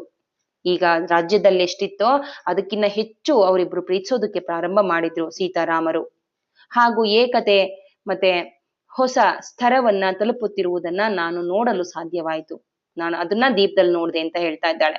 ಏಕತೆಯ ಅಂದ್ರೆ ಹೊಸ ಸ್ತರದ, ಅವರಿಬ್ರು ಒಂದೇ ಅನ್ನೋ ಸ್ತರವನ್ನ ತಲುಪಿದ್ರು ಅವರಿಬ್ರು. ಅದನ್ನ ಸಂತೋಷದಿಂದ ನಾನು ದೀಪದಲ್ಲಿ ನೋಡ್ತಾ ಇದ್ದೆ ಅನ್ನೋದನ್ನ ಸೋಮ ಹೇಳ್ತಾ ಇದ್ದಾಳೆ. ಮಾತೆಯು ಮಿಥಿಲೆಯಲ್ಲಿ ಅಳವಡಿಸಿಕೊಂಡಿರುವಂತಹ ಹಂಚಿಕೊಳ್ಳುವಿಕೆಯ ತತ್ವವನ್ನು ಅವಳ ಸ್ವಭಾವದ ಅತ್ಯಂತಿಕ ಭಾಗವಾಗಿತ್ತು. ಮತ್ತೆ ಅವಳಿಗೆ ಬೇರೆ ಏನು ಮಾಡುವುದು ಸಾಧ್ಯವಾಗ್ಲಿಲ್ಲ. ಹೀಗಾಗಿ ಅವಳು ತಮ್ಮ ಬಳಿಯ ಸ್ವಲ್ಪವೇ ಇದ್ರೂ ಕೂಡ ಅಗತ್ಯವಾಗಿರುವ ಎಲ್ಲರಿಗೂ ಆಹಾರವನ್ನ ನೀಡೋದನ್ನ ಮುಂದುವರಿಸ್ಕೊಂಡು ಬಂದ್ಲು. ಅವಳ ಹತ್ರ ಸ್ವಲ್ಪ ಇದ್ರೂ ಪರವಾಗಿಲ್ಲ, ಅದನ್ನೆಲ್ಲ ಅವರಿಗೆ ಕೊಟ್ಬಿಡ್ತಾ ಇದ್ಲು. ಕೆಲವೊಂದು ಸಲ ಅವಳ ಬಳಿ ಸಾಕಷ್ಟು ಇಲ್ಲದಿದ್ದರೆ ಅವಳು ಆಹಾರವಿಲ್ಲದೆ ಇರ್ತಿದ್ಲು. ಒಂದು ದಿನ ಇದನ್ನ ಗಮನಿಸಿದ ಶ್ರೀರಾಮ್, ಆಹಾರವನ್ನೇಕೆ ನೀನು ಸ್ವೀಕರಿಸುತ್ತಿಲ್ಲ ಎಂದು ಕೇಳಿದರು. ಅವಳು ಉತ್ತರಿಸಲಿಲ್ಲ. ತನ್ನ ಆಹಾರವನ್ನ ತೆಗೆದುಕೊಳ್ಳಲು ಒತ್ತಾಯಿಸಿದ್ರು. ಆದರೆ ಅವಳು ನಿರಾಕರಿಸಿದ್ಲು. ನೀವು ಊಟ ಮಾಡಿದಾಗ ನನಗೆ ತೃಪ್ತಿಯಾಗುತ್ತದೆ ಎಂದಳು. ಸೀತೆ, ನನಗೂ ಕೂಡ ಹಾಗೆ ಆಗುತ್ತದೆ, ನಿನ್ನ ಬಾಯಿಯ ಮೂಲಕ ನಾನು ಪೋಷಿಸುತ್ತೇನೆ, ಹಾಗಾಗಿ ನೀನು ತಿನ್ನು ಎಂದರು. ಅದನ್ನ ಇವಳೆಲ್ಲ ದೀಪದಲ್ಲಿ ಗಮನಿಸ್ತಾ ಇದ್ದಾಳೆ. ಇದೇ ರೀತಿಯಾಗಿ ಪರಸ್ಪರ ನಡೆಯಿತು. ನೀನು ತಿನ್ನು ನೀನು ತಿನ್ನು, ಈ ತರ ನಡೀತಾ ಇದೆ. ಅದಕ್ಕೆ ಸೀತಾ ಹೇಳ್ತಾ ಇದ್ದಾಳೆ, ಯುದ್ಧ ಜರುಗಿದ್ರೆ ನಿಮಗೆ ಶಕ್ತಿ ಅಗತ್ಯವಿದೆ ಅಂತ ಸೀತಾ ಹೇಳ್ತಾ ಇದ್ದಾಳೆ. ನೀನು ಊಟ ಮಾಡದಿದ್ದರೆ ನನಗೆಲ್ಲಿ ಶಕ್ತಿ ಬರುತ್ತದೆ ಅಂತ ರಾಮ ಹೇಳ್ತಾ ಇದ್ದಾರೆ. ಅವಳು ಅವರೆಡೆಗೆ ನೋಡಿದಳು ಮತ್ತು ಯಾವ ರೀತಿಯಾಗಿ ಪ್ರತಿಕ್ರಿಯಿಸಬೇಕು ಅಂತ ತಿಳಿಲಿಲ್ಲ ಅವಳಿಗೆ. ಇದೆಲ್ಲವನ್ನ ಗಮನಿಸುತ್ತಿದ್ದ ಲಕ್ಷ್ಮಣನ್ ಅವರ ಮಧ್ಯೆ ಪ್ರವೇಶಿಸಿ, ನೀವು ಊಟ ಮಾಡದಿದ್ದರೆ ಶ್ರೀರಾಮ್ ಕೂಡ ಊಟ ಮಾಡುವುದಿಲ್ಲ ಮಾತೆ ಎಂದು ಹೇಳಿದನು. ತನಗೆ ಹಸಿವಾಗಿಲ್ಲ. ಯಾರು ಇಲ್ಲಿ? ಲಕ್ಷ್ಮಣನ್ ಹೇಳ್ತಾ ಇದ್ದಾರೆ, ನನ್ಗೇನ್ ಹಸಿವಿಲ್ಲ. ಇಲ್ಲಿ ಸಾರಿ ತನಗೆ ಹಸಿವಿಲ್ಲ, ತನ್ನ ಊಟವನ್ನೇ ತೆಗೆದುಕೊಳ್ಳಬೇಕೆಂದು ಹೌದು ವಿನಂತಿ ಮಾಡ್ಕೊಂಡ. ಯಾರು? ಶ್ರೀ ಲಕ್ಷ್ಮಣನ್ ಹೇಳ್ತಾ ಇದ್ದಾನೆ ಇಲ್ಲಿ, ಶ್ರೀರಾಮ್ ನೀವ್ ತಿನ್ನಿ ಅಣ್ಣ, ಮತ್ತೆ ಅತ್ತಿಗೆ ನನ್ಗೇನ್ ಹಸಿವಿಲ್ಲ, ನೀವು ತಿನ್ನಿ ಅಂತ ಹೇಳ್ತಾ ಇದ್ದಾನೆ. ಅದೇ ಕಾರಣಕ್ಕಾಗಿಯೇ ಅವಳು ನಿರಾಕರಿಸಿದ್ಲು. ಅಂದ್ರೆ ಹಸಿವಿಲ್ಲ ಅಂದ್ಬಿಟ್ಟು ನನಗ್ ಕೊಡ್ತಾನೆ ಅನ್ನೋದಕ್ಕೋಸ್ಕರನೇ ನನ್ಗೆ ಹಸಿವಿಲ್ಲ ಅಂತ ಇವ್ರು ಹೇಳ್ತಾ ಇದ್ದಾಳೆ. ಯಾರು? ಸೀತಾ. ಯುದ್ಧವು ಜರುಗಿದಾಗ ಸಹೋದರ ಲಕ್ಷ್ಮಣನ್, ನಿನಗೆ ಶಕ್ತಿಯ ಅಗತ್ಯವಿದೆ. ಕೊನೆಗೆ ಶ್ರೀರಾಮ್ ತನ್ನ ಭಾಗದ ಅರ್ಧ ಆಹಾರವನ್ನಾದ್ರೂ ಸ್ವೀಕರಿಸಲು ಕೇಳಿಕೊಂಡ್ರು. ನೋಡಿ, ಸೀತಾ ಅಲ್ಲಿ ತಗೋತಾ ಇಲ್ಲ. ನೋಡಿ, ನನಗೆ ಆಹಾರ ಇಲ್ದಿದ್ರು ಪರವಾಗಿಲ್ಲ, ನಾನು ಹಸ್ಕೊಂಡಿದ್ರು ಪರವಾಗಿಲ್ಲ, ನೀವಿಬ್ರು ಚೆನ್ನಾಗಿ ತಿನ್ನಿ, ಯಾಕಂದ್ರೆ ಯುದ್ಧದಲ್ಲಿ ನಿಮಗೆ ಶಕ್ತಿ ಬೇಕಾಗತ್ತೆ. ಲಕ್ಷ್ಮಣನ್ ತಂದಿದ್ದಾನೆ, ನೀನ್ ತಿನ್ನು ಆಹಾರದಲ್ಲಿ ಅಂತ. ನನ್ನ ಅರ್ಧ ಅಲ್ಲ, ನೀವ್ ತಗೊಳ್ಳಿ ಎತ್ಕೆ ಅಂತ ತಗೊಬಂದು ಕೊಡ್ತಾ ಇದ್ದಾನೆ ಅಂತ. ಅದಕ್ಕೆ ಇಲ್ಲ ಲಕ್ಷ್ಮಣನ್, ನಿನಗೆ ಯುದ್ಧದಲ್ಲಿ ಶಕ್ತಿ ಬೇಕಾಗುತ್ತೆ, ನೀನ್ ತಿನ್ನು ಅಂತ ಸೀತಾ ಹೇಳ್ತಾ ಇದ್ದಾಳೆ. ಅದಕ್ಕೆ ರಾಮರು ಬಂದು ಹೇಳ್ತಾ ಇದ್ದಾರೆ, ನೀನು ನನ್ನ ಅರ್ಧದ ಆಹಾರವನ್ನಾದ್ರೂ ಸ್ವೀಕರಿಸು ಸೀತಾ ಅಂತ ರಾಮ್ ತರ್ತಾ ಇದ್ದಾರೆ. ಮತ್ತೆ ಲಕ್ಷ್ಮಣನ್ ಕೂಡ ನನ್ನರ್ಧ ಭಾಗದ ಊಟವನ್ನಾದ್ರೂ ತಿನ್ಬೇಕು ಅಂತ ಒತ್ತಾಯಿಸಿದ್ರು. ಕೊನೆಯಲ್ಲಿ ಅವರು ನೀಡಿರುವ ಎಲ್ಲವನ್ನು ತಿನ್ನೋದಕ್ಕೆ ನನಗ್ ಸಾಧ್ಯವಿಲ್ಲ ಅಂತ ನಗತೊಡಗಿದ್ಲು. ಅಂದ್ರೆ ನಿಮ್ಮಿಬ್ರು ಊಟ ನನಗ್ ಸೇರಿ ಇನ್ನೂ ಜಾಸ್ತಿ ಆಗ್ಬಿಡುತ್ತೆ ಅಂತ ನಗ್ತಾ ಇದ್ದಾಳೆ. ಈ ಮೂರರು ಇಂತಹ ಪ್ರೀತಿ ಇತ್ತು ಅವರಿಬ್ರಲ್ಲೂ, ಅಷ್ಟು ಪ್ರೀತಿ ಇತ್ತು ಅವ್ರ 3 ಜನರಲ್ಲೂ. ಹಲವಾರು ಸಲ ಹಲವಾರು ವಿಧದಲ್ಲಿ ಇಂತಹ ಸಂಗತಿಗಳ ಜರುಗಿರುವುದನ್ನ ಇವಳು ನೋಡಿದಾಳೆ. ಶ್ರೀರಾಮನ ದೇಹಕ್ಕೆ ಅತ್ಯಂತ ಸಣ್ಣ ಗಾಯವಾದ್ರೂ ಕೂಡ ತಾಯಿ ಸೀತಾ ನೋವಿನಿಂದ ಮುದುರಿ ಹೋಗ್ತಿದ್ಲು. ಇದರಿಂದಾಗಿ ಶ್ರೀರಾಮ ಅವರಿಗೂ ಅದೇ ರೀತಿಯ ಅನುಭವ ಉಂಟಾಗ್ತಿತ್ತು. ಪ್ರಯಾಣದ ಸಮಯದಲ್ಲಿ ಮಾತೆ ತುಂಬಾ ಅನಾರೋಗ್ಯಕ್ಕೆ ಒಳಗಾದ ಸಂದರ್ಭಗಳಿವೆ. ಮೊದಲನೆಯ ಸಲ ಅವಳು ಅದನ್ನು ಮುಚ್ಚಿಕೊಳ್ಳೋದಕ್ಕೆ ಪ್ರಯತ್ನ ಮಾಡಿದ್ಲು. ನನ್ಗೆ ಅನಾರೋಗ್ಯ ಆಗಿದೆ ಅನ್ನೋದನ್ನ ಮುಚ್ಚಿಟ್ಕೊಳ್ತಾ ಇದ್ಲು. ಯಾಕಂದ್ರೆ ರಾಮ್ ಅವ್ರಿಗೆ ಮತ್ತೆ ಲಕ್ಷ್ಮಣನ್ಗೆ ಇದಾಗುತ್ತೆ, ಬೇಜಾರಾಗುತ್ತೆ ಅಂತ. ಆದರೆ ಶ್ರೀರಾಮ್ ಅವರಿಂದ ಏನನ್ನ ಮುಚ್ಚಿಡೋದಕ್ಕೆ ಅಸಾಧ್ಯವಾಗಿತ್ತು. ಎಲ್ಲ ಕೆಲಸಗಳನ್ನ ಬಿಟ್ಟು ವಿಶ್ರಾಂತಿ ಪಡೆಯೋದಕ್ಕೆ ಒತ್ತಾಯಿಸುತ್ತಿದ್ರು. ಮಾತೆಯು ಯಾವ ಔಷಧಿಯ ಸಸ್ಯಗಳನ್ನ ಸಂಗ್ರಹಿಸಿ ಔಷಧಿಯನ್ನು ಹೇಗೆ ತಯಾರು ಮಾಡ್ಬೇಕು ಅಂತ ಅವರಿಗೆ ಹೇಳಿದ್ಲು. ಹಗಲು ರಾತ್ರಿ ಅವಳ ಬಳಿ ಕುಳಿತುಕೊಂಡು ಔಷಧಿಯನ್ನ ನೀಡುತ್ತಾ ಜ್ವರದಿಂದ ಬಿಸಿಯಾದ ದೇಹವನ್ನ ಒರೆಸುತ್ತಾ ಆರೈಕೆ ಮಾಡಿದ್ರು. ಅವರೇ ಅನಾರೋಗ್ಯದಿಂದ ಪೀಡಿತರಾಗಿದ್ದಾರೆ ಎನ್ನುವಷ್ಟು ರಾಮ ಬಾಧಿತರಾಗಿರ್ತಿದ್ರು. ಆದರೆ ಅವರು ಅವಳಿಗೆ ಚಿಂತೆಯಾಗಬಾರದು ಅನ್ನೋದನ್ನ ಒಪ್ಕೋತಾ ಇರ್ಲಿಲ್ಲ, ಮತ್ತೆ ಅವ್ರ ಮನಸ್ಸಲ್ಲಿ ತೋರ್ಸ್ಕೊತಾ ಇರ್ಲಿಲ್ಲ. ಆದ್ರೆ ತುಂಬಾ ಸಂಕಟ ಪಡ್ತಾ ಇದ್ರು ರಾಮ ಸೀತಾ ಮಾತೆಗೆ ಜ್ವರ ಬಂದ್ರೆ. ಒಂದು ಸಂದರ್ಭದಲ್ಲಿ ಒಂದು ಹಳ್ಳಿಯಲ್ಲಿ ಅವರ ಅವಶ್ಯಕತೆ ಇತ್ತು. ಆದರೆ ಅವಳು ಸೀತಾ ಮಾತೆ ಅನಾರೋಗ್ಯವಿದ್ದ ಕಾರಣ ನಾನು ಬಿಟ್ಟು ಹೋಗೋದಿಲ್ಲ ಅಂತ ರಾಮ ಮತ್ತೆ ಲಕ್ಷ್ಮಣರು ಹಠ ಮಾಡ್ತಾ ಕೂತ್ಕೊಂಡ್ಬಿಟ್ರು. ಅವಳು ಎಷ್ಟೇ ಒತ್ತಾಯಿಸಿದ್ಲು ಆದ್ರೂ ಕೂಡ ಅವರು ನಿರಾಕರಿಸಿದ್ರು, ಹೋಗೋಕ್ ಇಷ್ಟಪಡ್ಲಿಲ್ಲ. ಮಾರನೆಯ ದಿನ ಮುಂಜಾನೆ ಅಲ್ಲಿಗೆ ಹೋಗಬೇಕೆನ್ನುವ ಸಲುವಾಗಿ ಅವ್ರನ್ನ ಅಲ್ಲಿ ಕಳಿಸ್ಲೇಬೇಕು, ಆ ಹಳ್ಳಿಗೆ ಕಳಿಸ್ಬೇಕು, ತೊಂದರೆಯಲ್ಲಿದ್ದಾರೆ, ರಾಮ ಲಕ್ಷ್ಮಣರು ಅಲ್ಲಿ ಸಹಾಯ ಮಾಡ್ಬೇಕು ಅನ್ನೋದಕ್ಕೋಸ್ಕರ ಆಗದಿದ್ರೂ ಕೂಡ ಒತ್ತಾಯ ಪೂರ್ವಕವಾಗಿ ಆ ತೊಂದರೆಯಿಂದ ಅಂದ್ರೆ ರೋಗದಿಂದ ಹೊರಬರೋದಕ್ಕೆ ತುಂಬಾ ಪ್ರಯತ್ನ ಪಟ್ಲು. ಜೊತೆಗೆ ಇಡೀ ದಿನ ಅನಾರೋಗ್ಯದೊಂದಿಗೆ ಹೋರಾಡಿದ್ಲು. ನಿಜವಾಗಿಯೂ ಮಾತೆ ಇಚ್ಛೆ ಒಂದು ಅದಮ್ಯವಾಗಿತ್ತು. ಆ ಅನಾರೋಗ್ಯದಿಂದ ಜಯಿಸಿದ್ಲು ಅಂತ ಹೇಳ್ತಾ ಇದ್ದಾಳೆ. ಕೆಲವೇ ಗಂಟೆಗಳಲ್ಲಿ ಚೇತರಿಸ್ಕೊಂಡಿದ್ದನ್ನ ನಾನು ನೋಡ್ದೆ. ಅರಣ್ಯದ ಪ್ರಯಾಣವು ಅವರ ಐಕ್ಯತೆಯನ್ನ ಆಳವಾಗಿತ್ತು. ಅಂದ್ರೆ ಅವ್ರ 3 ಜನರು ಒಬ್ಬರನ್ನೊಬ್ರು ಬಿಟ್ಟಿರ್ದಷ್ಟು ಎಲ್ಲರೂ ಪ್ರೀತಿಸ್ತಾ ಇದ್ರು ಅಂತ. ಐಕ್ಯತೆಯಿಂದ 3 ಜನರು ಒಂದೇ ಅನ್ನೋ ರೀತಿಯಾಗಿ ಅಲ್ಲಿ ನಡೆದಿತ್ತು ಅವ್ರ ಜೀವನ ಅಂತ. ಮುಂದೆ ಆಗುವುದಕ್ಕೆ ಏನು ಇದು ಐಕ್ಯತೆ ಅನ್ನೋದು ನಿರ್ಣಾಯಕವಾಗಿತ್ತು. ಮುಂದೆ ಏನ್ ನಡೀತಾ ಇದೆ ಅದಕ್ಕೆ ಐಕ್ಯತೆ ಮುಖ್ಯ ಅನ್ನೋದನ್ನೆಲ್ಲ ಅವ್ರನ್ನ ತುಂಬಾ ಆಳವಾಗಿ ಕ್ರೋಢೀಕರಿಸ್ಕೊಂಡಿದ್ರು ಅಂತ ಹೇಳ್ತಾ ಇದ್ದಾಳೆ.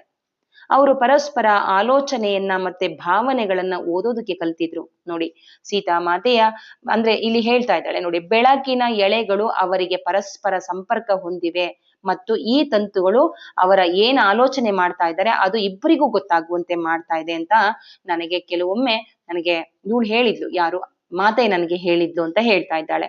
ನೋಡಿ, ಬೆಳಕಿನ ಕಿರಣಗಳ ಎಳೆಗಳು ರಾಮನಲ್ಲಿ ಏನು ಯೋಚನೆ ಬರ್ತಾ ಇದೆ ಅನ್ನೋದನ್ನ ಸೀತಾನಿಗೆ ತಲುಪಿಸ್ತಾ ಇದೆ, ಸೀತಾ ಮಾತೆಯಲ್ಲಿ ಏನು ಯೋಚನೆಗಳಿವೆ ಅದನ್ನ ರಾಮಂಗೆ ತಲುಪಿಸ್ತಾ ಇದ್ದಾವೆ ಅನ್ನೋದನ್ನ ಸೋಮಾಳ ಜೊತೆ ಹೇಳಿದ್ಲಂತೆ ಸೀತಾ.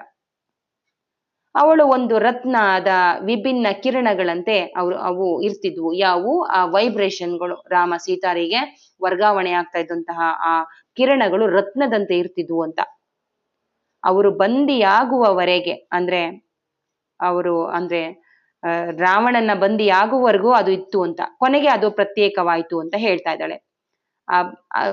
ಆದರೆ ಅದು ಕೂಡ ತೆರಳುವಿಕೆಯ ಅಗತ್ಯವಾದ ಭಾಗವಾಗಿತ್ತು. ನೋಡಿ, ಅವರು ಹೊರಡಿಸೋದಕ್ಕೆ ಅದೇನು ನಡೀತಾ ಇತ್ತ ಶಕ್ತಿಯ ತರಂಗಗಳು, ಅದು ಅವರಿಬ್ರು ಹೊರಡೋದಕ್ಕೆ ತಯಾರಾಗೋದಕ್ಕೆ ಒಂದು ಅಗತ್ಯವಾದ ಭಾಗವಾಗಿತ್ತು ಅಂತ ಹೇಳ್ತಾ ಇದ್ದಾಳೆ.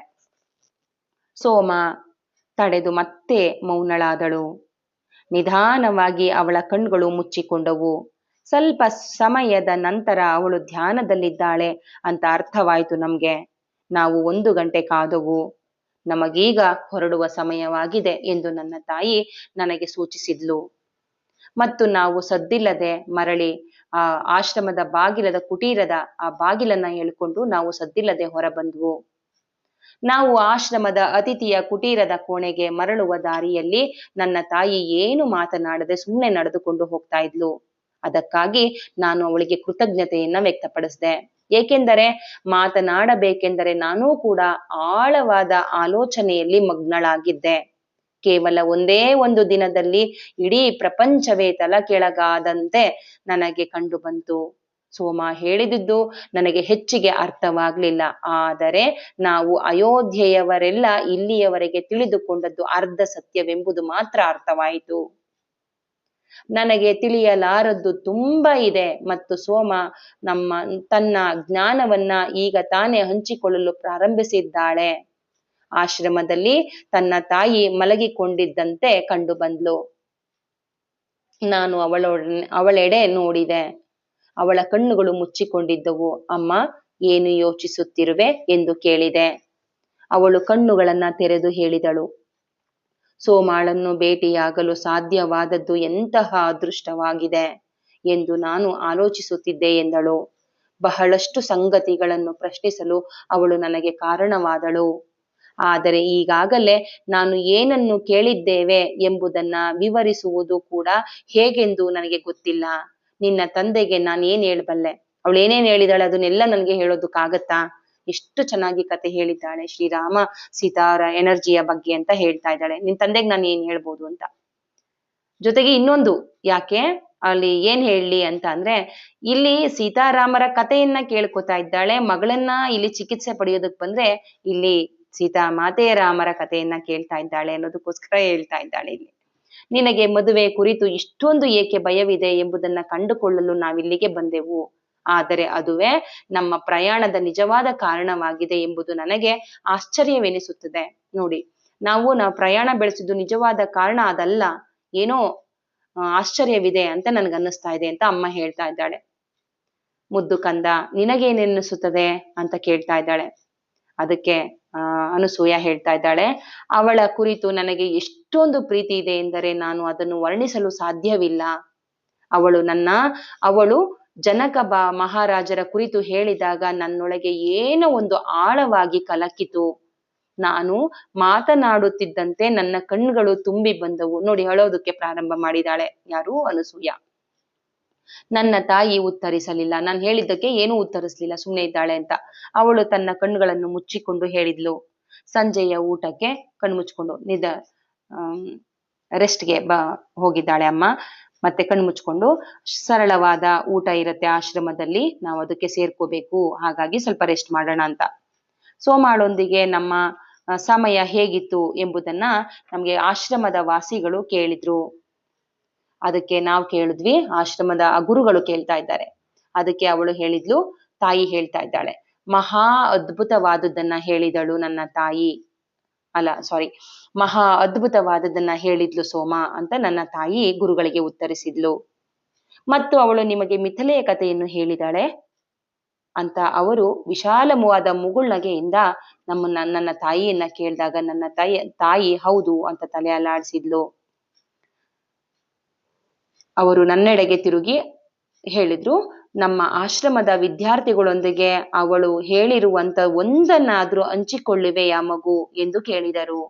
ನಾನು ಅವರನ್ನು ಯಾವಾಗಲೂ ಇಲ್ಲಿ ಕಾರ್ಯನಿರತವಾಗಿ ಇಡುವುದರಿಂದ, ಅಂದ್ರೆ ನಾನು ಯಾವಾಗ್ಲೂ ಕೂಡ ಇಲ್ಲೇ ಕಾರ್ಯನಿರತವಾಗಿ ಕೆಲಸ ಮಾಡ್ಕೊಂಡಿರೋದ್ರಿಂದಾಗಿ ಅವ್ರಿಗೆ ಇದೆಲ್ಲವನ್ನ ಹೋಗಿ ಹೇಳ್ಕೊಡೋದಕ್ಕೆ ಮಕ್ಕಳಿಗೆ ಸಾಧ್ಯ ಆಗೋದಿಲ್ಲ, ವಿದ್ಯಾರ್ಥಿಗಳಿಗೆ ಹೇಳೋದಕ್ಕೆ ಸಾಧ್ಯವಿಲ್ಲ. ಯಾವಾಗ್ಲೂ ಇಲ್ಲಿ ಕಾರ್ಯನಿರತವಾಗಿರ್ತೀನಿ ನಾನು.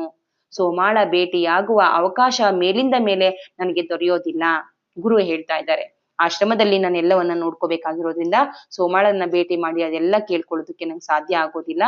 ಏನ್ ಹೇಳಿದ್ರು ಸೀತಾಮಾತೆ ರಾಮರ ಬಗ್ಗೆ, ಜೊತೆಗೆ ಮಿಥಿಲೆ ಬಗ್ಗೆ ಅನ್ನೋದನ್ನ 1-2 ಲೈನಲ್ಲಿ ಹಂಚ್ಕೋ ನನ್ನ ವಿದ್ಯಾರ್ಥಿಗಳ ಜೊತೆಯಲ್ಲಿ ಅಂತ ಅನಸೂಯಳಿಗೆ ಹೇಳ್ತಾ ಇದ್ದಾರೆ ಗುರುಗಳು. ಹೇಳ್ತಾ ಇದ್ದಾಳೆ ಅನಸೂಯ, ಬರಗಾಲದ ಸಮಯದಲ್ಲಿ ಜನಕ ಮಹಾರಾಜರು ಹೇಗೆ ಆಹಾರವನ್ನ ಹಂಚಿಕೊಳ್ಳುತ್ತಿದ್ದರು ಮತ್ತು ದುರಾಸೆಯ ಕೊರತೆಯಿಂದ ಹೇಗೆ ನಮಗೆ ಆಹಾರದ ಕೊರತೆ ಉಂಟಾಗುತ್ತದೆ, ಅದಕ್ಕೆ ಕಾರಣವೇನು ಎಂಬುದಕ್ಕೆ ಎಂಬುದನ್ನ ನಾನು ಹೇಳೋದಕ್ಕೆ ಪ್ರಾರಂಭ ಮಾಡಿದೆ. ಅದಕ್ಕೆ ನಾನು ಅದು ಹೇಳ್ತಾ ಇದ್ದಾಗ ಅವರು ತುಂಬಾ ಸರಿಯಾಗಿ ಹೇಳ್ತಾ ಇದ್ದಾರೆ ಅಂತ ಋಷಿಗಳು ಪುಷ್ಟೀಕರಿಸಿದ್ರು. ಅತಿಯಾದ ಸಂಪತ್ತು ಬಡತನಕ್ಕೆ ಕಾರಣವಾಗುತ್ತದೆ. ಅದು ನಿಸರ್ಗದ ಸಂಪನ್ಮೂಲಗಳನ್ನು ತಡೆಯುತ್ತದೆ. ಒಂದು ಸ್ಥಳದಲ್ಲಿ ಅತಿಯಾಗಿ ಸೇರಿದಾಗ ಬೇರೆ ಕಡೆ ಕೊರತೆ ಉಂಟಾಗುತ್ತದೆ. ನದಿಯು ಅಡೆತಡೆ ಇಲ್ಲದೆ ಹರಿಯುತ್ತಿರುವಾಗ ಅಗತ್ಯಕ್ಕೆ ಅನುಗುಣವಾಗಿ ಎಲ್ಲವೂ ವಿಸ್ತರಿಸಲ್ಪಡುತ್ತದೆ. ಆದರೆ ಅದಕ್ಕೆ ತಡೆಯೊಡ್ಡಿದರೆ ಅಲ್ಲಿ ಒಂದು ಭಾಗದಲ್ಲಿ ಹೂಳು ಸಂಗ್ರಹವಾಗುತ್ತದೆ, ಮತ್ತೊಂದು ಕಡೆ ಹರಿವಿಕೆಗೆ ತೊಂದರೆಗೊಳಗಾಗುತ್ತದೆ ಮತ್ತು ಪರಿಣಾಮವಾಗಿ ರೋಗ ಉಂಟಾಗುವುದು. ಇದು ನಿಸರ್ಗದ ಸತ್ಯವಾಗಿದೆ. ಆದರೆ ನಮ್ಮ ಬಹಳಷ್ಟು ಜನರು ಇದನ್ನು ಕಲಿತಿಲ್ಲ. ಪ್ರಾಣಿಗಳಿಗೆ ಇದು ಚೆನ್ನಾಗಿ ಗೊತ್ತಿದ್ದರಿಂದಲೇ ಅವು ಅಷ್ಟೊಂದು ದುರಾಸೆಗೊಳಗಾಗುವುದಿಲ್ಲ. ದುರಾಸೆ ಎಂಬುದು ಗೊತ್ತಿಲ್ಲ ಅವಕ್ಕೆ.